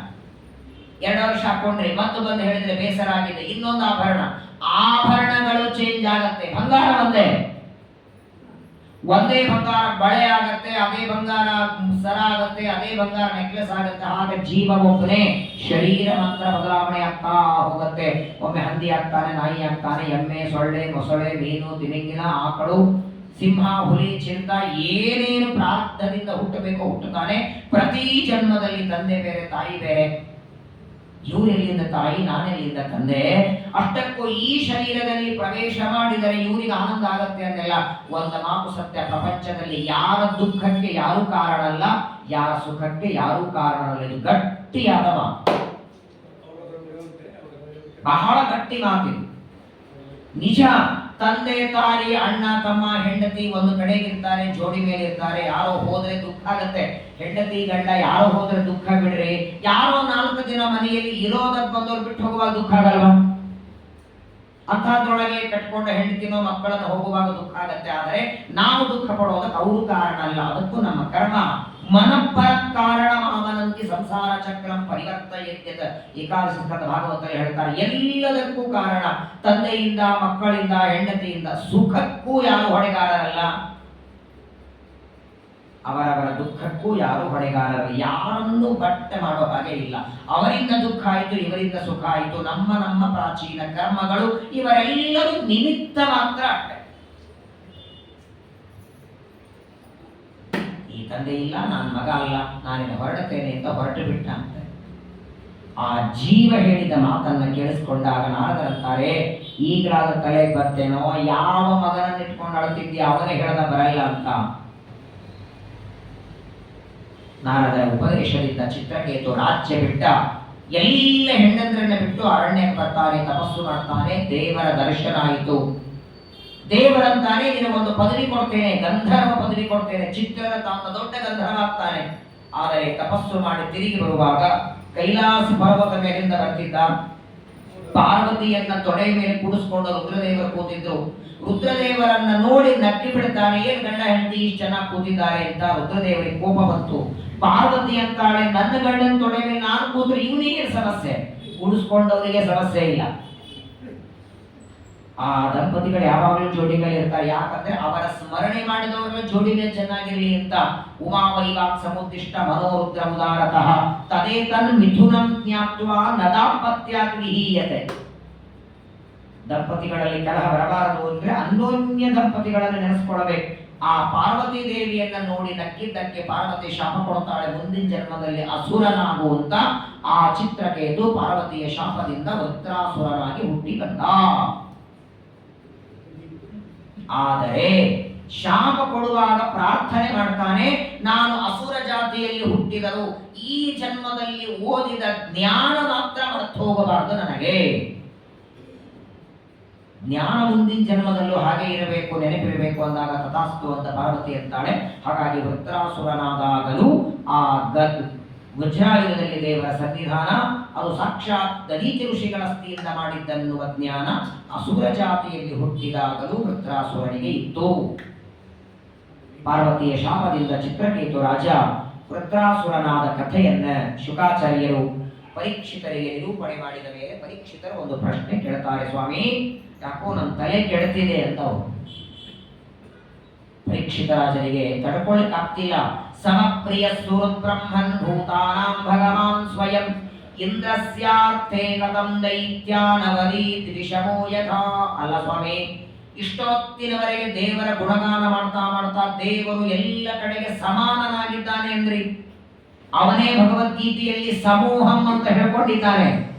ಸಮೂಹಂ ಸರ್ವಭೂತೇಷು ನಮೇ ದ್ವೇಷೋಸ್ತಿ ನ ಪ್ರಿಯ, ನನಗೆ ದ್ವೇಷಿಗಳು ಯಾರಿಲ್ಲ, ಬಹಳ ಪ್ರೀತ್ಯಾಸ್ಪದರು ಯಾರಿಲ್ಲ, ಎಲ್ಲರಲ್ಲಿ ಸಮಾನ ಇದ್ದೇನೆ ಅಂತ ಹೇಳ್ಕೊಂಡಿದ್ದಾನೆ. ಅಷ್ಟ ಹೇಳಿಕೊಂಡಂತಹ ಪರಮಾತ್ಮ ದೇವತೆಗಳ ಸಲುವಾಗಿ ದೈತ್ಯರನ್ನ ಯಾವಾಗಲೂ ಸಂಹಾರ ಮಾಡ್ತಾನಲ್ಲ, ದೇವರು ಪಕ್ಷಪಾತಿ ಇದ್ದಾನೆ ಅಂತಾನೆ ಪರೀಕ್ಷಿತ. ಒಬ್ಬ ವ್ಯಕ್ತಿ ಬೇಕಾದವರು ಇನ್ನೊಬ್ಬರು ಬೇಡಾದವರು ಅಂತ ಮನುಷ್ಯರು ಮಾಡ್ತಾರೆ. ಬೇಕು ಬೇಡು ಅನ್ನೋ ಭಾವನೆ ಮಾನವರಲ್ಲಿ, ಯಾಕಂದ್ರೆ ಸತ್ವಗುಣ ರಜೋಗುಣ ತಮೋಗುಣ ಯಾರಲ್ಲಿ ಉಂಟೋ ಆ ವ್ಯಕ್ತಿಗಳು ಮಾಡ್ತಾರೆ. ಆದರೆ ದೇವರನ್ನ ಸಮಾಂತಿ ಎಲ್ಲರ ಮೇಲೆ ಸಮಾನವಾಗಿ ಪ್ರೀತಿ ಮಾಡುವ ಪರಮಾತ್ಮ ವೈಷಮ್ಯ ಹೇಗೆ ಮಾಡುತ್ತಾನೆ? ಇಂದ್ರಾದಿ ದೇವತೆಗಳ ಮೇಲೆ ಪ್ರೀತಿ ಮಾಡ್ತಾನೆ, ದೈತ್ಯರ ಮೇಲೆ ಸಿಟ್ಟು ಮಾಡ್ತಾನೆ. ಈ ಪ್ರೀತಿ ಸಿಟ್ಟು ದೇವರಿಗೆ ಒಪ್ಪತ್ತ? ಯಾಕಂದ್ರೆ ಜಗತ್ತೊಳಗೆ ನೋಡಿ, ಸಾಮಾನ್ಯವಾಗಿ ಮನುಷ್ಯರಿಗೆ ಯಾರಿಂದ ತಮಗೆ ಲಾಭ ಇದೆಯೋ ಅವನನ್ನ ಹೆಚ್ಚು ಪ್ರೀತಿ ಮಾಡ್ತಾನೆ, ಯಾರಿಂದ ತನಗೇನಾದ್ರೂ ಒಳ್ಳೇದಾಗೋದಿದ್ರೆ ಅವನನ್ನೇ ಹೆಚ್ಚು ನಂಬುತ್ತಾರೆ. ಯಾರು ತನ್ನನ್ನ ಬೈತಾರೆ ಅಥವಾ ತನ್ನಲ್ಲಿದ್ದ ತಪ್ಪು ಎಣಿಸ್ತಾರೋ ಅವರನ್ನ ದ್ವೇಷ ಮಾಡ್ತಾನೆ, ಸಿಟ್ಟು ಮಾಡ್ತಾನೆ. ಮೊಟ್ಟ ಮೊದಲಿಗೆ ಯಾವ ವ್ಯಕ್ತಿ ನಿನ್ನೆಯವರೆಗೆಲ್ಲ ಇವತ್ತಿನವರೆಗೂ ನಿಮಗೆ ಬಹಳ ಬೇಕಾದವರು ಇರ್ತಾರೆ, ಅವನಲ್ಲಿಂದ ಒಂದು ತಪ್ಪು ಹೇಳಿದ್ರೆ ನಾಳೆ ಅವನೇ ನಿಮಗೆ ದೊಡ್ಡ ಶತ್ರುವಾಗಿರ್ತಾನೆ. ನೋಡಿಬೇಕಾದ ಒಬ್ಬ ವ್ಯಕ್ತಿ ಗೆಳೆಯನಾಗಿರುವುದು ಎಲ್ಲಿವರೆಗೆ? ಅವನಲ್ಲಿ ಇರುವ ಒಳ್ಳೆಯತನ ನೀವು ಮೆಚ್ಚಿಕೊಳ್ಳುವವರೆಗೆ. ಅವನಲ್ಲಿಂದ ಒಂದು ತಪ್ಪು ನೀವು ಹೇಳಿದ್ರು ನಾಳೆ ನಿಮ್ಮನ್ನ ದೂಷಣೆ ಮಾಡ್ತಾನೆ. ಈ ಪ್ರೀತಿ ದ್ವೇಷ ಸಿಟ್ಟು ಮನುಷ್ಯರಿಗೆ ಬರುತ್ತೆ ಸರಿ, ದೇವರಿಗೆ ಹೇಗೆ? ಒಬ್ಬರ ಮೇಲೆ ಸಿಟ್ಟು ಇನ್ನೊಬ್ಬರ ಮೇಲೆ ಪ್ರೀತಿ ದೇವರು ಹೇಗೆ ಮಾಡ್ತಾನೆ ಸ್ವಾಮಿ? ಆ ಪರಮಾತ್ಮನಿಗೆ ದೇವತೆಗಳಿಂದ ಏನಾದರೂ ಪ್ರಯೋಜನ ಇದೆಯಾ? ಇಂದ್ರಾದಿ ದೇವತೆಗಳ ಮೇಲೆ ಪ್ರೀತಿ ಮಾಡಿದ್ದಕ್ಕೆ ಏನಾದರೂ ಲಾಭ ಇದೆಯಾ? ಯಾಕೆ ಹೀಗೆ ಮಾಡ್ತಾನೆ ಅಂತ ಪರಮಾತ್ಮನನ್ನು ಯಾವ ಇತಿನ ಸುಮಹಾಭಾಗ ನಾರಾಯಣ ಗುಣಾಂ ಪ್ರತಿ ಸಂಶಯ ಸುಮಹಾಂಜಾತ. ಬಹಳ ದೊಡ್ಡ ಸಂದೇಹ ಬಂದಿದೆ ದೇವರ ಗುಣಗಳ ಬಗ್ಗೆ. ಓಂ ವೈಷಮ್ಯ ನೈರ್ಗಣ್ಯೇನ ಸಾಪೇಕ್ಷತ್ವ ತಥಾ ಹಿ ದರ್ಶಯತಿ. ವೇದವ್ಯಾಸರು ಬ್ರಹ್ಮಸೂತ್ರದಲ್ಲಿ ಹೇಳ್ತಾರೆ, ಎಲ್ಲ ದೋಷಗಳಲ್ಲಿ ದೊಡ್ಡದು ಅಂದ್ರೆ ವೈಷಮ್ಯ. ಮಾವಿನ ಹಣ್ಣೆ ಸ್ವೀಕರಣೆ ಮಾಡಿ ಪಂಕ್ತಿಯಲ್ಲಿ ಎಲ್ಲರಿಗೂ ಬಡಿಸಿ, ಅವ ನಿಮ್ಮ ಶತ್ರುನು ಎದುರುಗಡೆ ಊಟ ಕೂತಿದ್ರು ಬಡಿಸುವಾಗ ನಿಮ್ಮ ಶತ್ರು ಅಂತ ಹಾಕದೇ ಇರಬೇಡಿ. ನಿಮ್ಮ ದ್ವೇಷ ಸಿಟ್ಟು ಗೇಟ್ ಹೊರ ತೋರಿಸಿ. ಪಂಕ್ತಿಯಲ್ಲಿ ಬಡಿಸುವಾಗ ಎಲ್ಲರಿಗೂ ಸ್ವೀಕರಣೆ ಹಾಕಿ ಅವರನ್ನು ಹಾಕದೆ ಅದು ಮಾಡೋದಲ್ಲ. ಏನು ಪ್ರೀತಿ ಸಿಟ್ಟು ದ್ವೇಷಗಳಿದ್ದರೂ ಕೆಲವು ಕಾರ್ಯಗಳಲ್ಲಿ ಅದನ್ನು ತೋರಿಸ್ತಕ್ಕದ್ದಲ್ಲ. ಅಂದ ಮೇಲೆ ಪರಮಾತ್ಮ ಯಾಕೆ ಹೀಗೆ ಮಾಡ್ತಾನೆ? ಪಕ್ಷಪಾತ ಮಾಡ್ತಾನೆ, ವೈಷಮ್ಯ ಮಾಡ್ತಾನೆ. ಬೇಕು ಬೇಡ, ಕೆಲವರ ಮೇಲೆ ಪ್ರೀತಿ ಕೆಲವರ ಮೇಲೆ ಸಿಟ್ಟು, ಹೀಗೆ ಮಾಡ್ತಾನೆ ಅಂತ ಶುಕಾಚಾರ್ಯರ ಮುಂದೆ ತಮ್ಮ ಮನಸ್ಸಿನಲ್ಲಿದ್ದ ಸಂದೇಹವನ್ನ ಪರೀಕ್ಷಿತರ ಇಟ್ಟರೆ, ಶುಕಾಚಾರ್ಯರು ಮೊದಲು ಉತ್ತರ ಕೊಡಲಿಲ್ಲ ಪರೀಕ್ಷಿತರ ಪ್ರಶ್ನೆಗೆ. ಪ್ರಶ್ನೆ ಚೆನ್ನಾಗಿ ಮಾಡಿದ್ದಿ ಅಂತ ಅದನ್ನು ಹೊಗಳುತ್ತಾರಂತೆ. ಸಾಧು ಪೃಷ್ಟಂ ಮಹಾರಾಜ ಹರೇಶ್ಚರಿತಮದ್ಭುತಂ. ಮೊದಲು ಪ್ರಶ್ನೆ ಚೆನ್ನಾಗಿ ಮಾಡಿದ್ದಿ ಅಂತಾರೆ. ಯಾಕಂದ್ರೆ ಕೆಲವರಿಗೆ ಪ್ರಶ್ನೆ ಕೇಳೋದೇ ಗೊತ್ತಿರಲ್ಲ, ಏನೋ ಕೇಳಿಬಿಡ್ತಾರೆ, ಅದಕ್ಕೆ ಸಂಬಂಧವೇ ಇರಲ್ಲ. ಊಟಕ್ಕೂ ಕೂಳಿಗೂ ವ್ಯತ್ಯಾಸ ಏನು? ಒಬ್ಬರು ಪ್ರಶ್ನೆ ಕೇಳಿದ್ರೆ ನನಗೆ ಇಷ್ಟು ದೊಡ್ಡ ಪ್ರವಚನ ನಡೆದಾಗ ಎದ್ದು ನಿಂತು ನಾನು ಆಮೇಲೆ ಕೇಳ್ರಿ ಆಚಾರ್ಯ ಇವಾಗ ಹೇಳ್ರಿ ಮತ್ತೆ ಊಟಕ್ಕೂ ಕೂಳಿಗೂ ವ್ಯತ್ಯಾಸ ಏನು? ಅಷ್ಟು ಮಂದಿ ಒಳಗೆ ಏನು ಉತ್ತರ ಕೊಡಬೇಕು? ನಾವೆಲ್ಲ ಮಾಡೋದು ಊಟ, ನೀನ್ ತಿನ್ನೋದು ಕೂಳು, ಕೂಡು ಕೆಳಗೆ ಅಂತ ಪ್ರಶ್ನೆ ಯಾವಾಗಲೂ ಇನ್ನೊಬ್ಬರಿಗೆ. ನೋಡಿ, ನಾವು ಮಾಡೋ ಪ್ರಶ್ನೆಯಿಂದ 3 ಜನರಿಗೆ ಲಾಭ ಇರಬೇಕು. ಪ್ರಶ್ನೆ ಕೇಳೋ ವ್ಯಕ್ತಿಗೆ, ಉತ್ತರ ಕೊಡುವ ವ್ಯಕ್ತಿಗೆ, ಈ ಪ್ರಶ್ನೋತ್ತರವನ್ನ ಆಲಿಸುವ 3ನೇ ವ್ಯಕ್ತಿಗೆ, 3 ಜನರಿಗೆ ಉಪಯೋಗ ಆಗುವ ಪ್ರಶ್ನೆ ಕೇಳಬೇಕು. ಪರೀಕ್ಷಿತ ಬಹಳ ಒಳ್ಳೆ ಪ್ರಶ್ನೆ ಮಾಡಿದ್ದಿ, ಭಗವಂತನ ಬಗ್ಗೆ ಪ್ರಶ್ನೆ ಮಾಡಿದ್ದಿ. ಮೊದಲನೇದಾಗಿ ಪರಮಾತ್ಮನಿಗೆ ಯಾರಿಂದ ಏನಾಗಬೇಕಾಗಿದ್ದಿಲ್ಲ ಅವನಿಗೆ. ಇಂದ್ರಾದಿ ದೇವತೆಗಳಿಂದ ಏನೋ ಲಾಭ ಆಗಬೇಕು, ಅದಕ್ಕೆ ದೇವತೆಗಳ ಮೇಲೆ ಪ್ರೀತಿ ಮಾಡ್ತಾನೆ. ದೈತ್ಯರಿಂದ ಯಾವ ಲಾಭ ಇಲ್ಲ ಅಂತ ಸಿಟ್ಟು ಮಾಡ್ತಾನೆ ಅನ್ಕೋಬೇಡ. ದೇವತೆಗಳಿಂದಲಯ್ಯ, ಅವನ ಹೆಂಡತಿಯಾದ ಲಕ್ಷ್ಮಿಯಿಂದಲೂ ಅವನಿಗೇನೂ ಲಾಭ ಇಲ್ಲ. ಲಕ್ಷ್ಮೀದೇವಿಯನ್ನ ದೇವರು ವಿವಾಹ ಮಾಡಿಕೊಂಡದ್ದು ಅವಳಿಗೆ ಆನಂದ ಕೊಡೋದಕ್ಕೆ ಹೊರತು ಅವಳಿಂದ ತಾನು ಆನಂದ ಕೊಡೋದಕ್ಕಲ್ಲ. ಸ್ವರತೋಪಿ ಚಾಗ್ರೆ. ಆಚಾರ್ಯ ತತ್ವನಿರ್ಣಯದಲ್ಲಿ ಹೇಳ್ತಾರೆ, ದೇವರಿಗೆ ಸ್ವರಮಣ ಅಂತ ಹೆಸರಿದೆ. ತನ್ನಿಂದಲೇ ತಾನು ಆನಂದ ಪಡ್ತಾನೆ. ಒಂದು ಮಾವಿನ ಹಣ್ಣು ಇಟ್ಟು ನೈವೇದ್ಯ ಮಾಡಿದರೆ ಆ ಮಾವಿನ ಹಣ್ಣಿನಿಂದ ಆನಂದ ದೇವರಿಗೆ ಆಗತ್ತಲ್ಲ. ನೈವೇದ್ಯ ಮಾಡಿದರೆ ರಸನೇ ಇರಲಿ, ಹಣ್ಣು ಅಂದ್ರೆ ಹಣ್ಣೆಲ್ಲ. ಮಾವಿನ ಹಣ್ಣಿನ ರಸದಿಂದ ದೇವರಿಗೆ ಆನಂದ ಆಗತ್ತೆ ಅಂದ್ರೆ ಆ ರಸ ಇದು ಜಡವಾದ ರಸದಿಂದ ಆನಂದ ಆಯ್ತು ಹೆಂಗ ಅವನಿಗೆ?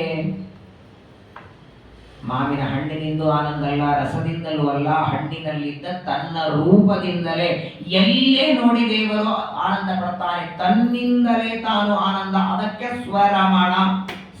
ತನ್ನಿಂದಲೇ ತಾನು ರಮಣ ದೇವರು. ಹೂವು ಏರಿಸಿದಾಗ ಆನಂದ ಆಗತ್ತಂದ್ರೆ ಹೂವಿನಲ್ಲಿದ್ದ ತನ್ನ ರೂಪದಿಂದಲೇ ಆನಂದ ಪಡ್ತಾನೆ, ಆ ಜಡವಾದ ಹೂವಿನಿಂದಲ್ಲ, ಇನ್ನೊಂದರಿಂದ ಆನಂದ ದೇವರಿಗಿಲ್ಲ. ಅಂದ ಮೇಲೆ ಲಕ್ಷ್ಮೀದೇವಿಯಿಂದಲೇನೆ ಯಾವ ಪ್ರಯೋಜನ ಇಲ್ಲ ಅಂದ ಮೇಲೆ ದೇವತೆಗಳಿಂದ ಏನು ಪ್ರಯೋಜನ ಆಗ್ಬೇಕು ಅವನಿಗೆ? ಹಾಗಾದರೆ ಪರೀಕ್ಷಿತ ಅಂತಾನೆ ದೇವತೆಗಳಿಂದ ಪ್ರಯೋಜನ ಇಲ್ಲ ಅಂದ ಮೇಲೆ ದೇವತೆಗಳ ಮೇಲೆ ಯಾಕೆ ಪ್ರೀತಿ ಮಾಡ್ತಾನೆ? ಈಗ ನಿಮಗೆ ಪ್ರಶ್ನೆ ಕೇಳ್ತೀವಿ, ರಾಮಾವತಾರ ಯಾಕಾಯ್ತು? ರಾವಣಾದಿಗಳ ಸಂಹಾರಕ್ಕೆ. ಒಟ್ಟಿಗೆ ದೇವರ ಅವತಾರ ಎರಡೇ ತಾನೆ, ಶಿಷ್ಟ ರಕ್ಷಣ, ದುಷ್ಟ ಪಾಲನ, ದುಷ್ಟ ಸಂಹಾರ. ಪರಿತ್ರಾಣಾಯ ಸಾಧೂನ ವಿನಾಶಾಯ ಚತುಷ್ಕೃತ, ಎರಡೇ ತಾನೆ. ಯಾವ ಅವತಾರ ತಗೊಂಡು ಅಸುರ ಸಂಹಾರ ಮಾಡೋದಕ್ಕೆ ಸಜ್ಜನ ರಕ್ಷಣೆಗಂತೆ. ಹಾಗಾದ್ರೆ ಎಲ್ಲ ಅವತಾರಗಳಲ್ಲಿ ಅಸುರರ ಸಂಹಾರ ಮಾಡಬೇಕು ಅಂತಾದರೆ ಈಗ ಯಾರನ್ನು ನೀವು ಕಪಾಳಿಗೆ ಜೋರಾಗಿ ಹೊಡಿಬೇಕು ಅಂದ್ರೆ ಅವನ ಸಿಟ್ಟಿರ್ಬೇಕು ತಾನೆ. ಒಬ್ಬ ವ್ಯಕ್ತಿಯನ್ನ ಹೊಡಿಬೇಕಾದ್ರೆ ಅವನ ಮೇಲೆ ಕೋಪ ಬೇಕು. ಅಸುರರನ್ನ ದೇವರು ಕೊಲ್ಲಬೇಕಾದ್ರೆ ಅವರ ಮೇಲೆ ದೇವರಿಗೆ ಕೋಪ ಇರುತ್ತೋ ಇಲ್ಲೋ? ಎಲ್ಲ ದೈತ್ಯರ ಸಂಹಾರಕ್ಕೆ ಭೂಮಿಗೆ ಬರ್ತಾರೆ ದೇವರು. ಆದರೆ ಪರಮಾತ್ಮ ಭೂಮಿಯಲ್ಲಿ ಅವತಾರ ಮಾಡಬೇಕಾದಾಗ ಆ ದೈತ್ಯರ ಮೇಲೆ ಕೋಪ ಮಾಡ್ಕೋತಾನೋ ಇಲ್ಲೋ? ಕೋಪ ಮಾಡದೆ ಹೊಡಿತಾನ? ಕೋಪ ಮಾಡ್ತಾನಂದ್ರೆ ಆ ಕೋಪ ಬರೋದು ಎದರಿಂದ? ಅವ್ರೇನ್ ಮಾಡಿದರು? ಪಕ್ಕದಲ್ಲಿ ಕೈ ಮಾಡಿದ್ರೆ ಅವರೇ ಮಾಡಿದ್ರು. ಈಗ ಹಿರಣ್ಯಕಶಿಪು ನರಸಿಂಹದೇವರಿಂದ ಸತ್ತ. ಹಿರಣ್ಯಕಶಿಪುರನ್ನು ನರಸಿಂಹದೇವರು ಕೊಲ್ಲಬೇಕಾದ್ರೆ ನರಸಿಂಹದೇವರಿಗೆ ಹಿರಣ್ಯಕಶಿಪುವಿನ ಮೇಲೆ ಕೋಪ ಇತ್ತೋ ಇಲ್ಲೋ? ಇತ್ತು ಅಂತಾದ್ರೆ ದೇವರಿಗೂ ಕೋಪ ಬರುತ್ತೆ ಅಂದ ಮೇಲೆ ಕೋಪ ಬರೋದು ಎದರಿಂದ? ತಮೋ ಗುಣದಿಂದ. ಹಾಗಾದ್ರೆ ದೇವರಿಗೆ ಕೋಪ ಇತ್ತು ಅಂದ್ರೆ ದೇವರಿಗೂ ತಮೋ ಗುಣ ಇದೆ ಅನ್ನಬೇಕು. ಕೋಪ ಇಲ್ಲ ಅಂದ್ರಿ ಅಂದ್ರೆ ಹಾಗಾದ್ರೆ ಕೋಪ ಇಲ್ಲ, ಯಾರ ಮೇಲೆ ಯಾರು ಕೈ ಮಾಡೋ ಹಂಗಿಲ್ಲ. ನಿಮ್ಮಲ್ಲಿ ಯಾಕೆ ಭಯಂಗಿಲ್ಲ, ಹೊಣೆಗಿಲ್ಲ, ನಿಮ್ಮಲ್ಲಿ ಕೋಪ ಇಲ್ಲ. ಶ್ರೀಮದಾಚಾರ್ಯರಂತಾರೆ, ದೇವರಿಗೆ ಬರುವ ಕೋಪ ನಮ್ಮಂತೆ ತಮೋ ಗುಣದಿಂದ ಜನ್ಯವಾದ ಕೋಪ ಅಲ್ಲ. ಯಾವ ದೈತ್ಯರನ್ನ ಸಂಹಾರ ಮಾಡಿ ಅವರಿಗೆ ಅಂಧಂತಮಸ್ಸಿಗೆ ಕಳಿಸ್ಬೇಕೋ, ಈ ದೈತ್ಯ ಇಷ್ಟು ಪಾಪ ಮಾಡಿದ್ದಕ್ಕೆ ಇವನಿಗೆ ಇಂಥ ದುರ್ಗತಿ ಆಗಲಿ ಅಂತೇಳಿ ಇಚ್ಛೆ ಪಡ್ತಾನೆ, ಅದೇ ಕೋಪ ಅಂತ. ದೇವರ ಕೋಪ ಅಂದ್ರೆ ಅದು ಹೊರತು ನಮ್ಮಂತೆ ತಮೋ ಗುಣದಿಂದ ಜನ್ಯ ಕೋಪ ಅಲ್ಲ. ಆದರೆ ಪರೀಕ್ಷಿತ, ನೀನು ಒಂದು ತಪ್ಪು ತಿಳ್ಕೊಂಡಿದ್ದಿ. ದೇವತೆಗಳ ಮೇಲೆ ಪ್ರೀತಿ, ದೈತ್ಯರ ಮೇಲೆ ದ್ವೇಷ. ಎಂದಿಗೂ ದೇವರ ಹೀಗೆ ಬೇಕು ಹಾಡಿಲ್ಲ. ಯಾರು ತನ್ನಲ್ಲಿ ಭಕ್ತಿ ಮಾಡ್ತಾರೆ, ಭಕ್ತಿ ಮಾಡುವ ವ್ಯಕ್ತಿ ಯಾರೇ ಆಗಿರಲಿ. ಶ್ರೀಮದಾಚಾರ್ಯ ಬ್ರಹ್ಮಸೂತ್ರ ಭಾಷ್ಯದಲ್ಲಿ ಹೇಳ್ತಾರೆ, ಶ್ವಪಚಾರಪಿ ಕಷ್ಟತ್ವ ಬ್ರಹ್ಮೇಶಾನಾದಯ ಸುರ. ನಾಯಿಯನ್ನ ಸಾಕುವ ವ್ಯಕ್ತಿ, ನಾಯಿಯನ್ನ ಇಟ್ಟುಕೊಂಡು ಓಡಾಡುವ ವ್ಯಕ್ತಿ, ಅವನು ದೇವರಲ್ಲಿ ಭಕ್ತಿ ಮಾಡ್ತಿದ್ದ ಅಂದ್ರೆ ಅವನನ್ನು ದೇವರು ಭಕ್ತ ಅಂತ ಸ್ವೀಕಾರ ಮಾಡ್ತಾನೆ. ಬ್ರಾಹ್ಮಣನಾಗಿ ಹುಟ್ಟಿಯೂ ದೇವರಲ್ಲಿ ಭಕ್ತಿ ಮಾಡ್ತಿರಲಿಲ್ಲ ಅಂದ್ರೆ ಎತ್ತಿ ದೂರಿಡ್ತಾರೆ ದೇವರು. ಬರೇ ಜಾತಿಯಿಂದ ದೊಡ್ಡವರಾದವರನ್ನ ದೇವರು ಸ್ವೀಕಾರ ಮಾಡೋದಿಲ್ಲ. ಬ್ರಾಹ್ಮಣ ಕುಲದಲ್ಲಿ ಹುಟ್ಟಿದ್ದಾನೆ, ಒಂದು ದಿನ ಸಂಧ್ಯಾ ವಂದನ ಮಾಡಿಲ್ಲ, ಜಪ ಮಾಡಿಲ್ಲ, ಪಾರಾಯಣ ಮಾಡಿಲ್ಲ, ಒಬ್ಬ ಶೂದ್ರ ಇದ್ದಾನೆ. ಇದೇ ಬೆಂಗಳೂರಲ್ಲಿ ಅನೇಕ ಮಠಗಳಲ್ಲಿ ನಾನು ಪ್ರವಚನಕ್ಕೆ ಹೋಗ್ತೇನೆ, ಅನೇಕ ಜನ ಶೂದ್ರ ಬಂದು ಕೂತಿರ್ತಾರೆ ಪ್ರವಚನ. ಎಷ್ಟು ಶ್ರದ್ಧೆ ಅಂದ್ರೆ ಪ್ರವಚನಕ್ಕೆ ಬಂದು ಕೂಡ್ತಾರೆ, ಮುಗಿದ ಮೇಲೆ ಎಲ್ಲ ಕುರ್ಚಿಗಳ ತೆಗೆದಿಡ್ತಾರೆ, ಜಮಖಾನಿನ ತೆಗೆದಿಡ್ತಾರೆ, ಕಸ ಬಳಿದು ಹೋಗ್ತಾರೆ. ನಮಗೆ ತುಳಸಿ ಗಿಳಿಸಿ ತರಲಿಕ್ಕೆ ಅಧಿಕಾರ ಇಲ್ಲ, ನಾವು ಶೂದ್ರರು ಏನ್ ಮಾಡೋ ಹಾಗಿಲ್ಲ, ಕನಿಷ್ಠ ಇಷ್ಟು ಬ್ರಾಹ್ಮಣ ಓಡಾಡಿದ್ದು ಪಾದದ ಹುಡಿ ಸಿಗತ್ತೆ, ಕಸ ಬಳಿದು ಹೋಗ್ತೀವಿ ಅಂತ ಇದ್ದಾರೆ. ದೇವರಲ್ಲಿ ಭಕ್ತಿ ಯಾರು ಮಾಡ್ತಾರೆ ನೋಡಿ, ದೇವರು ಒಂದೇ ಮಾತಂತಾರೆ, ಶುಕಾಚಾರ್ಯ ಒಂದೇ ಮಾತು ಹೇಳಿದರು, ಯಾರು ತನ್ನಲ್ಲಿ ಭಕ್ತಿ ಮಾಡ್ತಾರೋ ಅವರನ್ನ ದೇವರು ಭಕ್ತ ಅಂತಾರೆ, ಸ್ವೀಕಾರ ಮಾಡ್ತಾನೆ. ಅದು ದೇವತೆಗಳೇ ಆಗಿರಲಿ, ದೈತ್ಯನೇ ಇರಲಿ. ದೈತ್ಯರು ಯಾರಾದರೂ ಪರಮಾತ್ಮನಲ್ಲಿ ಅನನ್ಯವಾಗಿ ಭಕ್ತಿ ಮಾಡಿದ್ದಾದರೆ ಅವನು ದೈತ್ಯ ಅಂತ ನೋಡದೆ ಅನುಗ್ರಹ ಮಾಡ್ತಾನೆ, ಪಕ್ಷಪಾತ ವೈಷಮ್ಯ ಮಾಡೋದಿಲ್ಲ ದೇವರು. ಸರ್ವಥಾ ಮಾಡೋದಿಲ್ಲ. ಈ ವಿಶ್ವಾಸದಲ್ಲಿ ಬರಬೇಕು. ದೇವರು ಪಕ್ಷಪಾತಿ ಅಲ್ಲ, ದೇವತಾ ಪಕ್ಷಪಾತಿ, ದೇವತೆಗಳ ಮೇಲೆ ಮಾತ್ರ ಪ್ರೀತಿ ಮಾಡ್ತಾನೆ ಅಂತ ನಿನ್ನ ತಲೆಯಿಂದ ಹೋಗಬೇಕು. ನಿನಗೆ ವಿಶ್ವಾಸ ಬರಬೇಕಲ್ಲ, ಅದಕ್ಕೆ ನಿನಗೆ ನರಸಿಂಹದೇವರ ಚರಿತ್ರೆಯನ್ನು ಹೇಳ್ತೇನೆ. ಯಾವ ನರಸಿಂಹದೇವರು ಸ್ತಂಭದಿಂದ ಅವತಾರ ಮಾಡಿದ್ದು ಯಾರಿಗಾಗಿ? ಅವನಪ್ಪ ಹೇಗಿದ್ದ? ಅಪ್ಪನ ಮುಖ ಅಥವಾ ಅವರಪ್ಪ ಮಾಡಿದ ಕರ್ಮ. ಹಿರಣ್ಯಕಶಿಪು ದೇವರನ್ನ ಬೈಯೋದಕ್ಕೆ ಶುರು ಮಾಡಿದ್ದು ಎಷ್ಟನೇ ವರ್ಷಕ್ಕೆ? ಹಿರಣ್ಯಕಶಿಪು ದೇವರ ನಿಂದೆ, ದೇವರನ್ನ ಬೈಯೋದಕ್ಕೆ ಶುರು ಮಾಡಿದ್ದು ತೊದಲು ಮಾತು ಯಾವತ್ತು ಬಂತೋ, ಮೊದಲನೇ ಮಾತು ದೇವರ ನಿಂದೆ, ಅಲ್ಲಿಂದ ಶುರು ಮಾಡಿದ್ದಾನೆ. ಹಾಗಾದ್ರೆ ಹಿರಣ್ಯಕಶಿಪು ಮಾಡಿದ ದೇವರ ನಿಂದೆ, ದೇವರನ್ನ ಬೈದದ್ದು, ಬ್ರಾಹ್ಮಣರನ್ನ ಬೈದದ್ದು, ಆಕಳನ್ನ ಹೊಡೆದದ್ದು, ಅವನ ಮಾಡಿದ ಎಲ್ಲ ನೋಡಿದರೆ ಅವನ ಮಗ ಕರೆದ ಬರೋದು ಬಿಡಿ, ಸರ್ವಥ ಅವನ ಮಗನ ಮುಖನ ನೋಡಬಾರ್ದಾಗಿತ್ತು ದೇವರು. ಆಗ ಮಾಡಿದ್ನ ತಂದೆಯ ಸಿಟ್ಟು ಮಗನಲ್ಲಿ ತೋರಿಸಿದ್ದ ದೇವರು. ಶುಕಾಚಾರ ಅಂತ ಒಂದು ವೇಳೆ ಪಕ್ಷಪಾತಿನೇ ಆಗಿದ್ರೆ, ದೇವತೆಗಳ ಮೇಲೆ ಮಾತ್ರ ಪ್ರೀತಿ ಮಾಡೋದಾಗಿದ್ರೆ ಆ ದೈತ್ಯ ಬಾಲಕ ಕರೆದಾಗ ಸ್ತಂಭದಿಂದ ಬಂದ ಹೇಗೆಪ್ಪ? ಕಂಬ ಹೊಡೆದಾಗ ಯಾರಾದ್ರೂ ಬರ್ತಾರ? ಪ್ರವಚನ ನೀವು ಮನೆಗೂ ಕಂಬ ಹೊಡೆದ್ ನೋಡಿ. ಇವತ್ತು ಏಕಾದಶಿ ಬಹಳ ಉಪವಾಸ ಹೊಡಲಿಕ್ಕಾಗಲ್ಲ, ನಾಳೆ ಹೊಡೆಯಲಿ ಪಾರಣೆ ಆದ್ಮೇಲೆ ಯಾರು ಬರ್ತಾರೆ? ಬಾಡಿಗೆ ಮನೆ ಇದ್ರೆ ಓನರ್ ಬರಬೇಕು, ಇಲ್ಲ ಅಂದ್ರೆ ಮಕ್ಕಳು ಏನಪ್ಪ ಪ್ರವಚನಕ್ಕೆ ಹೋಗಿ ಕಂಬ ಹೊಡ್ಲಿಕ್ಕೆ ಶುರು ಮಾಡಿದ್ದಾರೆ, ಬರಲ್ಲ. ಯಾಕೆ? ಅವತ್ತು ಪ್ರಹ್ಲಾದರು ಸ್ತಂಭ ತೋರಿಸಿದಾಗ ದೇವರು ಬಂದ. ಇವತ್ತು ನಾವು ಕಂಬ ತೋರಿಸಿದ್ರೆ ಯಾಕೆ ಬರ್ತಾ ಇಲ್ಲ?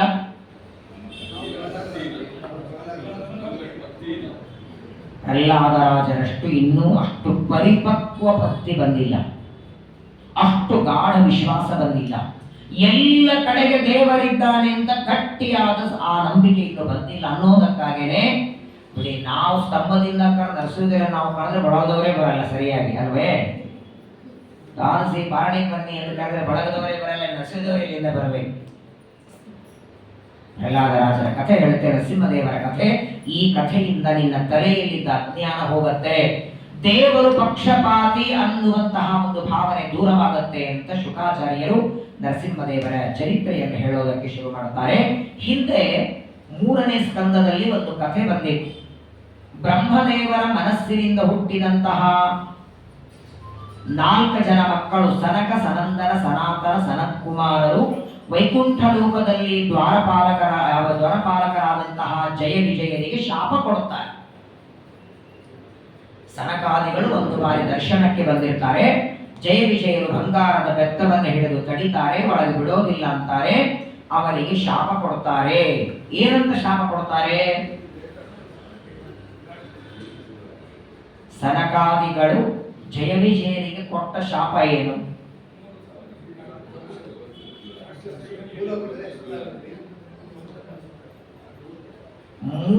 ಮೂರು ಜನ್ಮದಲ್ಲಿ ರಾಕ್ಷಸರಾಗಲಿ ಅಂತ ಶಾಪನೋ, 3 ಜನ್ಮದಲ್ಲಿ ಭೂಲೋಕದಲ್ಲಿ ಹುಟ್ಟಿ ಅಂತ ಶಾಪನೋ, 3 ಜನ್ಮದಲ್ಲಿ ಅಸುರರಾಗಲಿ ಅಂತ ಶಾಪನೋ, 3 ಜನ್ಮದಲ್ಲಿ ದೈತ್ಯರಾಗಲಿ ಅಂತ ಶಾಪನೋ. ಯಾಕಂದ್ರೆ 3 ಜನ್ಮದಲ್ಲಿ ದೈತ್ಯರಾಗೇ ಇಲ್ಲ, 3 ಜನ್ಮದಲ್ಲಿ ಅಸುರರಲ್ಲ ಅವರು, ಶಿಶುಪಾಲ ದಂತವಕ್ತ ರಾಜರವರು. ದೈತ್ಯ ಬೇರೆ, ಅಸುರ ಬೇರೆ. ಅದರಲ್ಲೇ ನೋಡಿ, ದೈತ್ಯ ಯೋನಿ ಬೇರೆ, ಆಸುರ ಯೋನಿ ಬೇರೆ. ಹಾಗಾಗಿ ಹಿರಣ್ಯಾಕ್ಷ ಹಿರಣ್ಯಕಶಿಪುಗಳು ದೈತ್ಯರು, ರಾವಣ ಕುಂಭಕರ್ಣರು ರಾಕ್ಷಸರು, ಶಿಶುಪಾಲ ದಂತವಕ್ತರು ರಾಜರವರು. ಹಾಗಾದ್ರೆ ಶಾಪ ಕೊಟ್ಟದ್ದಾದರೆ ಒಂದು ಜನ್ಮದಲ್ಲಿ ದೈತ್ಯರು, ಒಂದು ಜನ್ಮದಲ್ಲಿ ರಾಕ್ಷಸರು, ಒಂದು ಜನ್ಮದಲ್ಲಿ ರಾಜರಾಗಿ ಹುಟ್ಟಿದ ಶಾಪ ಇದೆಯಾ? ಸನಕಾದಿಗಳು ಕೊಟ್ಟದ್ದು 3 ಜನ್ಮದಲ್ಲಿ ದೇವರ ವಿರೋಧ ಮಾಡುವ ಜನ್ಮ ಬರಲಿ. ಆದರೆ ಒಂದು ಮರಿಬೇಡಿ, ಕೃಷ್ಣ ಪರಮಾತ್ಮ ಭಗವದ್ಗೀತೆಯಲ್ಲಿ ಹೇಳ್ತಾನಲ್ಲ, ಯಂ ವಾಪಿ ಸ್ಮರನ್ ಭಾವಂ ತ್ಯಜತ್ಯಂತೆ ಕಲೇವರಂ ತಂತಮೇವೇತಿ ಕೌಂತೇಯ ಸದಾ ತದ್ಭಾವ ಭಾವಿತಃ. ಮರಣ ಕಾಲದಲ್ಲಿ ಯಾವದನ್ನ ಸ್ಮರಣೆ ಮಾಡಿ ಸಾಯ್ತಾನೆ, ಜನ್ಮಾಂತರದಲ್ಲಿ ಅದೇ ಶರೀರವನ್ನ, ಈ ಜಡಭದ್ರ ಕಥೆಯಲ್ಲಿ ಕೇಳಿದ್ರಲ್ಲ ಹಾಗೆ ಮರಣ ಕಾಲದಲ್ಲಿ ನರಸಿಂಹದೇವರನ್ನ ಉಗ್ರವಾಗಿ ಸ್ಮರಣೆ ಮಾಡಿ ಸತ್ತದ್ದಕ್ಕೆ ಅವರು ರಾಕ್ಷಸರಾಗಬೇಕಾಯಿತು, ರಾವಣ ಕುಂಭಕರ್ಣರು. ರಾವಣ ಕುಂಭಕರ್ಣರು ರಾಕ್ಷಸರಾಗುವುದಕ್ಕೆ ನರಸಿಂಹಾವತಾರದಲ್ಲಿ ಪರಮಾತ್ಮ ಹಿರಣ್ಯಕಶಿಪುನನ್ನ ನರಸಿಂಹ ರೂಪದಿಂದ, ಹಿರಣ್ಯಾಕ್ಷನನ್ನ ವರಾಹ ರೂಪದಿಂದ ಕೊಲ್ಲುವಾಗ ಅವನನ್ನ ದೇವರನ್ನ ಇವರು ರಾಕ್ಷಸ ಅಂತ ತಿಳಿದದ್ದಕ್ಕೆ ಅವರಿಬ್ಬರು ರಾಕ್ಷಸರಾದರು. ರಾವಣ ಕುಂಭಕರ್ಣನನ್ನ ರಾಮ ಕೊಲ್ಲುವಾಗ ಇವನು ರಘುಕುಲದ ರಾಜ ಅಂತ ಸತ್ತದಕ್ಕೆ ರಾಜರಾದರು. ಚೇರಿ ದೇಶದ ರಾಜರಾಗಿ ಶಿಶುಪಾಲ ದಂತಭಕ್ತರಾಗ್ತಾರೆ. ಹಾಗಾಗಿ ಮೂರೂ ಜನ್ಮದಲ್ಲಿ ದೇವರ ವಿರೋಧ ಮಾಡುವ ಜನ್ಮ. ಆದರೆ ನಿಮ್ಗೆ ಅನಿಸ್ತದೆ ಇವರು ಮಾಡಿದ ತಪ್ಪೇನು? ಸನಕಾದಿಗಳು ದರ್ಶನಕ್ಕೆ ಬಂದಾಗ ತಡದದ್ದು. ಒಳಗ್ ಬಿಡಬೇಡ ಅಂತ ಆಜ್ಞೆ ಯಾರದು? ಇವರು ಸ್ವಂತ ಬುದ್ಧಿಯಿಂದ ಅಂತೂ ತಡದಲ್ಲ, ದೇವರೇ ಆಜ್ಞೆ ಮಾಡಿದಾಗ ಇವರು ತಡದದ್ದು ತಪ್ಪೇನಿದೆ? ನೀವು ಮನೆ ಮುಂದೆ ಯಾರಿಗೂ ನಿಲ್ಲಿಸಿರ್ತೀರಿ, ಯಾರಿಗೂ ಬಿಡಬೇಡ ಅಂತ. ಯಾರೋ ಒಬ್ರು ಹೇಳದೆ ಒಳಗೆ ಬಂದ್ರೆ ಬಂದವ್ರನ್ನ ಬೈಯಲ್ಲ, ಹೊರಗೆ ನಿಂತವ್ರ ನಿನಗೆ ಹೇಳಿದ್ದೆ ಮಾಡಿದ್ದೆ ಅಂತ ಹೇಳ್ತಿರೋ ಇಲ್ಲೋ? ಹಾಗಾದ್ರೆ ಸನಕಾದಿಗಳಿಗೆ ಶಾಪ ಕೊಟ್ಟದ್ದು ಅವರು ಒಳಗೆ ಬಿಟ್ಟಿಲ್ಲ ಅಂತ ಮಾತ್ರ ಅಲ್ಲ, ಒಳಗೆ ಬಿಡದೇ ಇದ್ದದ್ದು ದೇವರಾಜ್ಞೆ ಇದ್ದದ್ದು ಅವ್ರು ಬಿಟ್ಟಿಲ್ಲ. ಆದರೆ ಯಾವ ವೈಕುಂಠ ಲೋಕದಲ್ಲಿ ಇದ್ದು ಅವಾಚ್ಯವಾದ ಶಬ್ದಗಳಿಂದ ಬೈತಾರೆ ಸನಕಾದಿಗಳನ್ನ. ಎಲ್ಲಿದ್ದೀರಿ ಅನ್ನೋ ತಲೆಯಲ್ಲಿದೆಯಾ ಅಂತ ಅವರು. ವೈಕುಂಠ ಲೋಕದಲ್ಲಿದ್ದೀರಿ ನೀವು, ದೇವರ ಮನೆಯ ಬಾಗಲ ಕಾಯ್ತಾ ಇಷ್ಟು ನಿಂದ್ಯವಾದ ಅವಾಚ್ಯ ಶಬ್ದಗಳಾಡ್ತೀರಿ, ಇಲ್ಲಿ ಇರೋದಕ್ಕೆ ಲಾಯಕರೇ ಅಲ್ಲ ನೀವು ಅಂತ ಶಾಪ ಕೊಡ್ತಾರೆ. ಕೇವಲ ತಮಗೆ ಒಳಗೆ ಬಿಡದೇ ಇದ್ದದ್ದು ಮಾತ್ರ. ಯಾಕಂದ್ರೆ ಅವ್ರಿಗೆ ಗೊತ್ತು ಒಳಗೆ ಬಿಡದೆ ಅಂತ ದೇವರೇ ಇಚ್ಛೆ ಇದ್ದಾಗ ನಾವು ಹೋಗೋ ತಪ್ಪು ಅಂತ ಗೊತ್ತು ಅವರಿಗೆ. ನಿಂದೆ ಮಾಡಿ ಬೈದದ್ದಕ್ಕೆ ಶಾಪ. ಸರಿ, ಒಂದು ಜನ್ಮದಲ್ಲಿ ರಾಕ್ಷಸರಾಗಬೇಕು, ಮೂರು ಜನ್ಮ ಯಾಕೆ ಸೇರಿಸಿದರು? ಯಾಕಂದ್ರೆ ಈ ಜಯ ವಿಜಯರು ಒಳಗೆ ಬಿಡದೇ ಇದ್ದದ್ದು ಸನಕಾದಿಗಳಿಗೆ ಮಾತ್ರವಲ್ಲ, ಇದಕ್ಕಿಂತ ಮೊದಲು 2 ತಪ್ಪು ಮಾಡಿದ್ದಾರೆ ಇವರು. ಆಲ್ರೆಡಿ ಒಂದ್ಸಲ ಲಕ್ಷ್ಮೀದೇವಿ ಒಳಗೆ ಬರುವಾಗಲೂ ತಡೆದಿದ್ದರಂತೆ ಇವರು. ಎರಡನೇದಾಗಿ ಬ್ರಹ್ಮದೇವರು ಬರುವಾಗಲೂ ತಡೆದಿದ್ರು. ಬ್ರಹ್ಮದೇವರು ಲಕ್ಷ್ಮೀದೇವಿ ಬರುವಾಗಲೂ ಜಯ ವಿಜಯರ ತಡೆದಿದ್ರು. ಆದ್ರೆ ಅವರಿಬ್ಬರು ಶಾಪ ಕೊಟ್ಟಿರಲಿಲ್ಲ. ಯಾಕಂದ್ರೆ ಮುಂದೆ ತಮ್ಮ ಮಕ್ಕಳು ಬರೋರಿದ್ದಾರೆ ಅಂತ ಗೊತ್ತು. ಅವ್ರು 3 ಜನ ಸೇರಿಕೊಡ್ತಾರೆ. ಹಾಗಾಗಿ ಲಕ್ಷ್ಮೀದೇವಿಯನ್ನ ತಡೆದದ್ದಕ್ಕೆ 1 ಜನ್ಮ, ಬ್ರಹ್ಮದೇವರನ್ನ ತಡೆದದ್ದಕ್ಕೆ 2ನೇ ಜನ್ಮ, 3ನೇ ಜನ್ಮ ಸನಕಾದಿಗಳು. ಹೀಗೆ 3 ಜನ್ಮ ಬಂದದ್ದು 3 ಜನರಿಗೆ ಅಡ್ಡಿ ಮಾಡಿದ್ದಕ್ಕೆ ಶಾಪ ಆಯಿತು. ಒಂದು ಮಾತು ಬರೀಬೇಡಿ, ಆ ಜಯ ವಿಜಯನಿಗೆ ಸನಕಾದಿಗಳ ಶಾಪ ಕೊಡುವಾಗ ದೇವರ ಎಲ್ಲಿದ್ದ? ಇದು ನಡೆದದ್ದೇಳಿ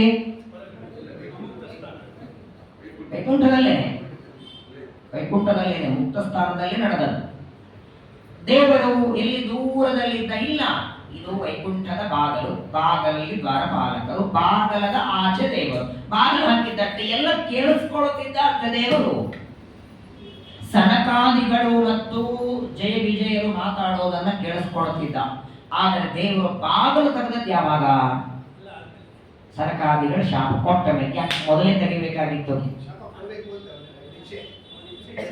ಸನಕಾದಿಗಳು ಬಂದಾಕ್ಷಣ ದೇವರು ಬಾಗಲ ತೆಗೆದು ದರ್ಶನ ಕೊಟ್ಟು ಬಿಟ್ಟಿದ್ದ ಅಂದ್ರೆ ಅವರು ಬಂದದ್ದೇನಕ್ಕೆ? ದರ್ಶನಕ್ಕೆ. ದರ್ಶನ ಮಾಡ್ಕೊಂಡು ಹೋಗಿ ಬಿಡ್ತಿದ್ರು, ಶಾಪ ಕೊಡೋ ಪ್ರಸಂಗವೇ ಬರ್ತಿರ್ಲಿಲ್ಲ. ಹಾಗಾದ್ರೆ ಸನಕಾದಿಗಳು ಶಾಪ ಕೊಡಬೇಕು ಅಂತ ಕಾಯ್ತಾ ಇದ್ದ. ಹಾಗಾದ್ರೆ ಸನಕಾದಿಗಳು ಶಾಪ ಕೊಡೋದು ದೇವರಿಗೂ ಇಷ್ಟ ಇತ್ತಂತೆ.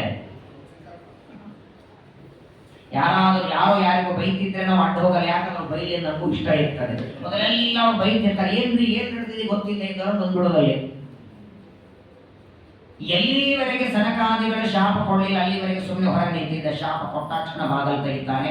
ಬಾಗಲು ತೆಗೆದಾಕ್ಷಣ ಸನಕಾದಿಗಳು ನಮಸ್ಕಾರ ಮಾಡಿ ಪ್ರಾರ್ಥನೆ ಮಾಡ್ತಾರಲ್ಲ, ಸ್ವಾಮಿ ನಿನ್ನ ಲೋಕಕ್ಕೆ ಬಂದು ನಿನ್ನ ದ್ವಾರಪಾಲಕರಿಗೆ ಶಾಪ ಕೊಟ್ಟಿದ್ದೇವೆ, ತಪ್ಪಾಯಿತು ಅಂತಂದ್ರೆ ದೇವರನ್ನ ತಪ್ಪಾಗಿಲ್ಲ, ಒಳ್ಳೇದೇ ಮಾಡಿದ್ರಿ ಅಂತ.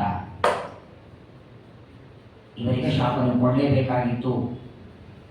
ನೀವು ಶಾಪ ಕೊಟ್ಟದ್ದು ಒಳ್ಳೇದು ಮಾಡಿದರೆ. ಯಾಕಂದ್ರೆ ಒಂದು ಮಾತು ದೇವರ್ತಾರೆ, ಈ ತಪ್ಪು ಇದಕ್ಕೂ 2 ಬಾರಿ ಹಿಂದೆ ಮಾಡಿದ್ದಾರೆ. ಲಕ್ಷ್ಮೀದೇವಿ ಬರುವಾಗಲೂ ತಡೆದಿದ್ರು, ಬ್ರಹ್ಮದೇವ ಬರದಾಗಲೂ ತಡೆದಿದ್ರು. ಅವರಿಬ್ಬರು ಬರುವಾಗ ತಡೆದದ್ದಕ್ಕೆ ದೇವರಿಗೆ ಸಿಟ್ಟು ಬಂದಿತ್ತೋ ಇಲ್ಲೋ? ಬಂದಿಲ್ವಾ? ನಿಮ್ಮ ರೂಮಿಗೆ ನಿಮ್ಮ ಹೆಂಡತಿಯರ ಬರೋದಕ್ಕೆ ಯಾರೋ ತಡೆದ ಸಿಟ್ಟು ಬರಲ್ವಾ ನಿಮಗೆ? ಬರಲ್ವಾ? ಪರವಾಗಿಲ್ಲ, ನಮಗೂ ಅವ್ರಿಗೆ ಬಹಳ ಅಜವಿಲ್ಲ ಅಂದ್ರೆ ಇರಲಿ.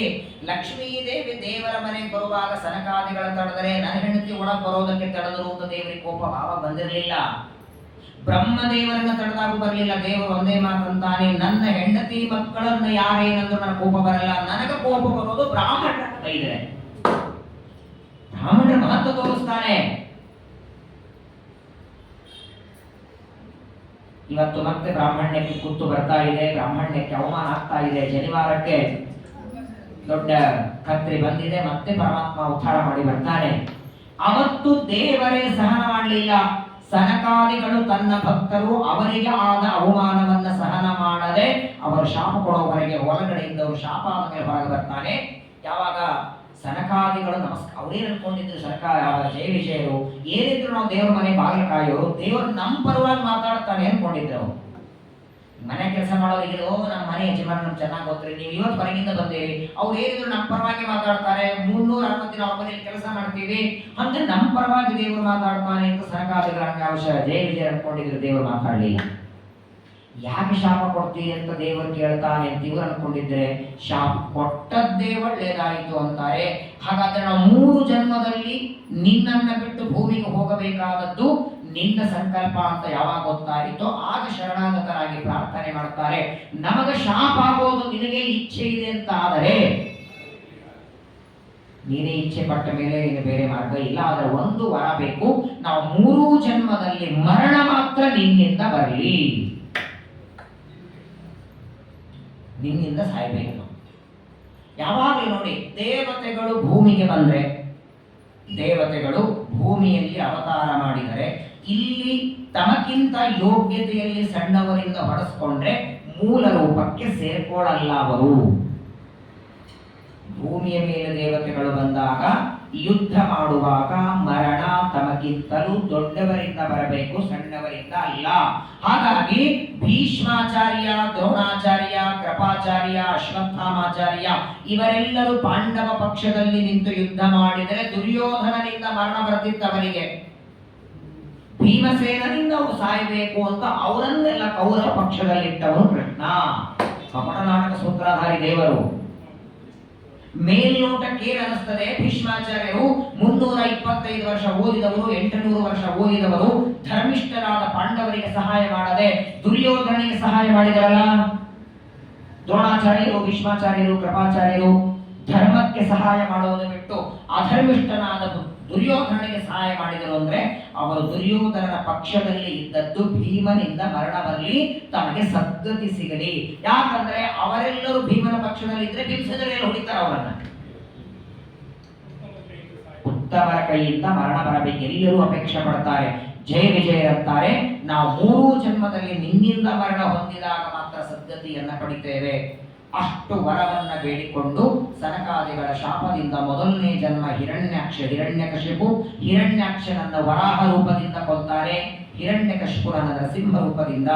ಅವರೇ ಇಬ್ಬರು ಮುಂದೆ ರಾವಣ ಕುಂಭಕರ್ಣರಾಗಿ ಹುಟ್ಟಿ ಬರ್ತಾರೆ, ರಾಮರೂಪದಿಂದ ಕೊಲ್ತಾರೆ. ಅವರೇ ಮತ್ತೆ ಶಿಶುಪಾಲ ದಂತವಕ್ರರಾದಾಗ ಕೃಷ್ಣ ರೂಪದಿಂದ ಕೊಂದು 3 ಜನ್ಮದಲ್ಲಿ ಅಸುರ ಜನ್ಮವನ್ನು ಕಳೆದು ಮತ್ತೆ ಅವರು ವೈಕುಂಠದಲ್ಲಿ ದ್ವಾರಪಾಲಕರಾಗಿರ್ತಾರೆ. ಇವತ್ತು ನಾವೆಲ್ಲರೂ ಪ್ರತಿನಿತ್ಯ ಸ್ನಾನ ಮಾಡಿ ಪೂಜೆ ಮಾಡುವಾಗ ಪೂರ್ವದ್ವಾರೇ ಶ್ರೀ ನಮಃ, ಜಯಾಯ ನಮಃ, ವಿಜಯಾಯ ನಮಃ. ಇವತ್ತಿಗೂ ಜಯ ವಿಜಯನ ದ್ವಾರಪಾಲಕರಾಗಿ ಮಾಡಬೇಕಾದ್ರೆ ಹೋಗಿ ನಿಂತಿರ್ಬೇಕಲ್ಲ ಅಲ್ಲಿ. ಹಾಗಾದ್ರೆ ಶಾಪವನ್ನ ಕಳ್ಕೊಂಡು ಮತ್ತೆ ಜಯ ವಿಜಯರಾಗಬೇಕಾದರೆ ಪರಮಾತ್ಮನಿಂದಲೇ ಮರಣ ಅಂತಿದ್ದರಿಂದ ಆ ಸನಕಾದಿಗಳ ಶಾಪದಿಂದ ಮೊದಲನೇ ಜನ್ಮ ಹಿರಣ್ಯಕಶಿಪು ಇವರು ಹುಟ್ಟಿ ಬಂದದ್ದು ದಿತಿದೇವಿಯ ಗರ್ಭದಿಂದ. ಈಗ ಕೇಳಿದಿರಲ್ಲ, ಕಶ್ಯಪರ 13 ಜನ ಮಡದಿಯರಲ್ಲಿ ಮೊದಲನೆಯವಳೆ ದಿತಿ, ಎರಡನೆಯವಳು ಅದಿತಿ. ದಿತಿ, ಅದಿತಿ, ಧನು, ಕಾಷ್ಟ, ಪ್ರಾಚೇತಸ, ದಕ್ಷಿಣ ಮಕ್ಕಳಿವರೆಲ್ಲ ಆ ದಿತಿದೇವಿಯ ಗರ್ಭದಲ್ಲಿ ಹುಟ್ಟಿ ಬರ್ತಾರೆ. ಹಿರಣ್ಯಕಶಿಪು ಯಾವಾಗಲೂ ನೋಡಿ, ಒಳ್ಳೆ ಸಂತಾನ ಆಗಬೇಕಾದರೆ ಗರ್ಭಧಾರಣೆ ಯಾವ ಮುಹೂರ್ತದಲ್ಲಿ ಆಗುತ್ತೋ ಅದರ ಮೇಲೆ ಡಿಸೈಡ್ ಆಗುತ್ತೆ ಮಕ್ಕಳು ಯಾವ ರೀತಿ ಹುಟ್ಟುತ್ತಾರೆ. ಸಾಯಂಕಾಲದ ಹೊತ್ತು ಸೂರ್ಯಾಸ್ತದ ಸಂದರ್ಭದಲ್ಲಿ ರುದ್ರದೇವರು ಆಕಾಶದಲ್ಲಿ ಸಂಚಾರ ಮಾಡುವ ಹೊತ್ತಿನಲ್ಲಿ ಗರ್ಭಧಾರಣೆಯಾದರೆ ಮಹಾ ದುಷ್ಟರಾದ ಮಕ್ಕಳು ಹುಟ್ಟುತ್ತಾರೆ. ಅದಕ್ಕೆ ಸಾಕ್ಷಿ ಈ ಶಿಶುಪಾಲ, ಹಿರಣ್ಯಕಶಿಪುಗಳು. ಸಾಯಂಕಾಲದ ಹೊತ್ತು ಸಂಧ್ಯಾವಂದನೆ ಮಾಡ್ತಾ ಕಶ್ಯಪರು ಕೂತಿದ್ದಾರೆ. ಎಂದೂ ಇಲ್ಲದಿರುವ ದಿತಿದೇವಿ ಅವತ್ತು ಕಶ್ಯಪರ ಹತ್ರ ಬಂದು ಕಾಲು ಒತ್ತಲಿಕ್ಕೆ ಶುರು ಮಾಡಿದ್ದ. ಯಾವತ್ತೂ ಮಾಡದಿರುವ ಸೇವೆ ಹೆಂಡತಿ ಯಾವಾಗ ಮಾಡ್ಲಿಕ್ಕೆ ಶುರು ಮಾಡಿದ್ರೆ ತಿಳ್ಕೊಂಡ್ಬಿಡಿ ಏನೋ ಟೊಪಿಗೆ ಇದೆ. ಪ್ರತಿನಿತ್ಯ ನೀವು ಹೇಳಿದರೂ ಕಾಫಿ ಬರದೇ ಇದ್ದದ್ದು 7:00ವರೆಗೆ ನಿಮ್ಮ ಕೈಯಲ್ಲಿ ಕಾಫಿ ರೆಡಿ ಇದೆ ಅಂದ್ರೆ ತಿಳ್ಕೊಂಡ್ಬಿಡಿ. 7:30 ಕಾಫಿ, 8 ಗಂಟೆ ತಿಂಡಿ, ಸರಿಯಾಗಿ 12 ಊಟ ಕೊಟ್ಟು ಮತ್ತು ಮನ್ನೊಂದು ಸಿರಿ ನೋಡಿ ಬಂದಿದ್ದೀರಿ ಇಷ್ಟು ಕೊಟ್ಟದ್ದು ತುಂಬಾನೇ ಬೇಕಲ್ಲ ನೀವು. ಯಾವತ್ತೂ ಸೇವೆ ಮಾಡದಿರುವ ದಿತಿದೇವಿ ಬಂದು ಸಾಯಂಕಾಲ ಸೇವೆ ಮಾಡುವಾಗ ಕಶ್ಯಪರಂತಾರೆ ನಿನಗೇನು ಬೇಕು ಹೇಳಿ ಕೊಡ್ತೇನೆ, ನಾಟಕ ಮಾಡಬೇಡ ಅಂದ್ರು ಗೊತ್ತಿತ್ತು ಅವರಿಗೆ. ಆಗ ದಿತಿದೇವಿ ಅಂತಾಳೆ, ನನ್ನ ಸೌತಿ ಅದಿತಿ ದೇವಿಗೆ ಬೇಕಾದಷ್ಟು ಜನ ದೇವತೆಗಳ ಮಕ್ಕಳಾಗಿದ್ದಾರೆ, ನನಗೂ ಒಳ್ಳೆ ಬಲಿಷ್ಠರಾದ ಮಕ್ಕಳ ಬೇಕು ಅಂದಾಗ ರುದ್ರದೇವ ಅಂತಾರೆ, ತಾಯಿ ಆಗೋದು ಎಲ್ಲರೂ ಅಪೇಕ್ಷೆ ಪಡೋದು, ಆದರೆ ಇದು ಹೊತ್ತಲ್ಲ, ರುದ್ರದೇವರ ಸಂಚಾರ ಮಾಡೋ ಹೊತ್ತು ಈಗ ಬೇಡ ಅಂತಾರೆ. ಈಗಲೇ ನನಗೆ ಸಂತಾನವನ್ನ ಕೊಡಿ. ಆಗ ಸೂರ್ಯಾಸ್ತದ ಹೊತ್ತಿನಲ್ಲಿ ಗರ್ಭಧಾರಣೆಯಾಗತ್ತೆ. ಒಂದು ಮಾತು ಹೇಳ್ತಾರೆ ಕಶ್ಯಪರು, ಯಾವಾಗ ನಾನು ಬೇಡ ಅಂದ್ರೂ ನೀನು ಗರ್ಭಧಾರಣೆ ಮಾಡಿಕೊಂಡಿದ್ದಿ, ನಿನ್ನಲ್ಲಿ ಹುಟ್ಟುವ 2 ಮಕ್ಕಳನ್ನ ಸಾಕ್ಷಾತ್ ವಿಷ್ಣು ಬಂದು ಕೊಲ್ಲುತ್ತಾನೆ.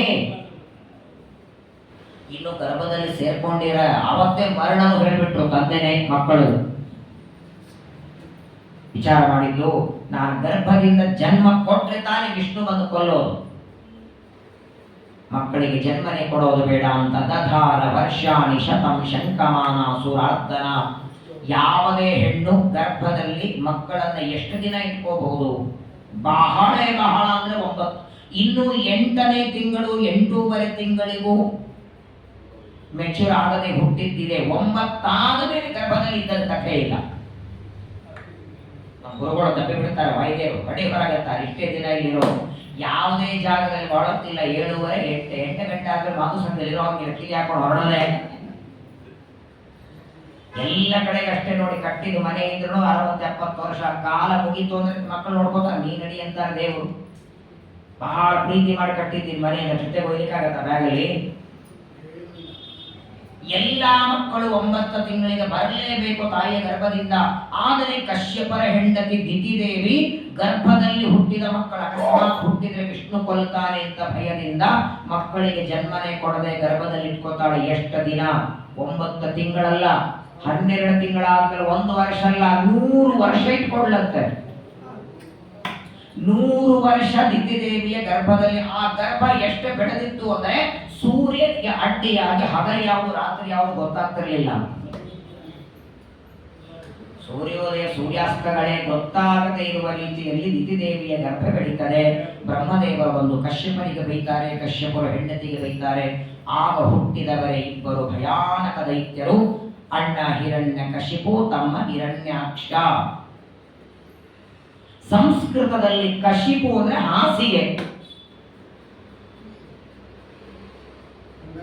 ಬಂಗಾರದ ಮಂಚ, ಬಂಗಾರದ ಮಂಚಕ್ಕೆ ಬಂಗಾರದ ಸುತ್ತಲೆಲ್ಲ ಮುತ್ತಿನ ಹಿರಣ್ಯಕಶಿಪು ಮಲ್ಕೋತಿದ್ದ ಹಾಸಿಗೆ ಹೆಂಗಿದೆ ಅಂತ ಭಾಗವತ ವರ್ಣನೆ ಮಾಡ್ತದೆ. ಯಾರಾದ್ರೂ ಹಾಸಿಗೆ ಹೆಸರಿಟ್ಟು ಗೊತ್ತಾರ? ಅವ ಬಂಗಾರದ ಕಣ್ಣು ಆದ ಹಿರಣ್ಯ ಅಕ್ಷ. 2 ಕಡೆಗೂ ಬಂಗಾರನೇ. ಅವ ಹಿರಣ್ಯ ಅಕ್ಷ, ಕಣ್ಣು ಹಿರಣ್ಯಾಕ್ಷ. ಅವನು ತಮ್ಮನಾದ ವಾಸ್ತವಿಕವಾಗಿ ಹಿರಣ್ಯಾಕ್ಷ. ಇವನು ಕಾಲನೇಮಿ ದೈತ್ಯ, ಮುಂದೆ ಇವನೇ ಕಂಸಾಗ್ತಾನೆ. ಹಿರಣ್ಯಾಕ್ಷನೇ ಕಂಸನಾಗಿ ಹುಟ್ಟುತ್ತಾನೆ. ಹಿರಣ್ಯಕಶಿಪು ಹಿರಣ್ಯಾಕ್ಷ ಜಯ, ಹಿರಣ್ಯಕಶಿಪು ವಿಜಯ, ಹಿರಣ್ಯಾಕ್ಷ. ಆ ಹಿರಣ್ಯಾಕ್ಷನನ್ನ ವರಾಹದೇವರು ಸಂಹಾರ ಮಾಡಿದ್ದನ್ನ 3ನೇ ಸ್ಕಂದದಲ್ಲಿ ನೀವೆಲ್ಲ ಶ್ರವಣ ಮಾಡಿದ್ದೀರಿ. ವರಾಹದೇವರಿಂದ ಹಿರಣ್ಯಾಕ್ಷ ಸತ್ತ ಮೇಲೆ ಅವನ ದೇಹವನ್ನು ಇಟ್ಟುಕೊಂಡು ಎಲ್ಲರೂ ಅಳುತ್ತಿದ್ದಾರೆ. ಹಿರಣ್ಯಾಕ್ಷನ ಹೆಂಡತಿ, ಹಿರಣ್ಯಕಶಿಪುವಿನ ಹೆಂಡತಿ. ಹಿರಣ್ಯಾಕ್ಷನ ಹೆಂಡತಿ ಋಷಾಪಾಲು, ಹಿರಣ್ಯಕಶಿಪುವಿನ ಹೆಂಡತಿ ಕಯಾದು, ಹಿರಣ್ಯಕಶಿಪುವಿನ ತಾಯಿ ದಿತಿದೇವಿ. ಯಾವಾಗಲೂ ಸಣ್ಣವರ ಮುಂದೆ ದೊಡ್ಡವರು ಹೋದ್ರೆ ತುಂಬಾ ನೋವಾಗುತ್ತೆ. ಇನ್ನು ತಾಯಿ ಬದುಕಿದ್ದಾಳೆ ಸತಿ ದಿತಿದೇವಿ. ದಿತಿದೇವಿಯ ಮುಂದೆ ಮಗ ಸತ್ತೋತನ ಹಿರಣ್ಯಾಕ್ಷ ವರಾಹ ರೂಪದಿಂದ. ಆ ಸಂದರ್ಭದಲ್ಲಿ ಎಲ್ಲರೂ ತಮ್ಮನ ದೇಹವನ್ನಿಟ್ಕೊಂಡು ಅಳುವಾಗ ಹಿರಣ್ಯಕಶಿಪುವಿನ ದೇಹದೊಳಗೆ 2 ಇದ್ದಾರೆ. ಜಯ ಅನ್ನುವ ದ್ವಾರಪಾಲಕ, ಹಿರಣ್ಯಕಶಿಪು ಅನ್ನುವ ದುಷ್ಟ ಜೀವ. ಒಂದೇ ಶರೀರದಲ್ಲಿ ಒಬ್ಬನೇ ಜೀವಿದ್ರೆ ನಮ್ಮಿಂದ ಹೇಗೆ ನಡೆದಿರ್ತದೆ? ಯಾವಾಗ ಬೈತೀವಿ, ಯಾವಾಗ ಹೊಗಳ್ತೀವಿ, ಯಾವಾಗ ಏನ್ ಮಾಡ್ತೀವಿ? ಒಂದೇ ಶರೀರದಲ್ಲಿ 2 ಇದ್ದಾರೆ. ಜೀವದ್ವಯ ಒಂದು ಶರೀರದಲ್ಲಿ. ಒಬ್ಬವನು ಮಾತಾಡುವಾಗ ಇನ್ನೊಬ್ಬವನು ಮಲಗಿರ್ತಾನೆ, ಅವನು ಮಾತಾಡುವಾಗ ಇವನು ಮಲಗಿರ್ತಾನೆ. ಹಿರಣ್ಯಕಶಿಪುವಿನ ದೇಹದೊಳಗೆ ಜಯ ಅನ್ನುವ ದ್ವಾರಪಾಲಕ ಎಚ್ಚರಾಗಿ ತನ್ನ ಸುತ್ತಲೂ ಕೂತ ಬಾಂಧವರಿಗೆಲ್ಲ ಉಪದೇಶ ಮಾಡ್ತಾನೆ. ಯಾಕೆ ಅಳುತ್ತಿದ್ದೀರಿ? ಹಿರಣ್ಯಕಶಿಪುವಿನ ದೇಹ ಇಟ್ಟುಕೊಂಡು ಯಾಕೆ ಅಳುತ್ತೀರಿ? 1000 ವರ್ಷ ಆಳುತ್ತಲೂ ಸತ್ತವರು ಹುಟ್ಟಿ ಬರಲ್ಲ. ನಾವು ಅಳುತ್ತಿದ್ದೀವಿ ಅಂತ ಕನಿಕರದಿಂದ ಬರ್ತಾರ ಅವರು ಹೋದರು ಅಂತ ಆಳೋದ್ರಾಗೆ ಒಂದಿಲ್ಲ ಒಂದಿನ ನಮ್ಮ ಕಾಲ ಬರ್ತದೆ ಯಮದೂತರು ನಿನಗೂ ನಡೆಯುತ್ತಾರೆ.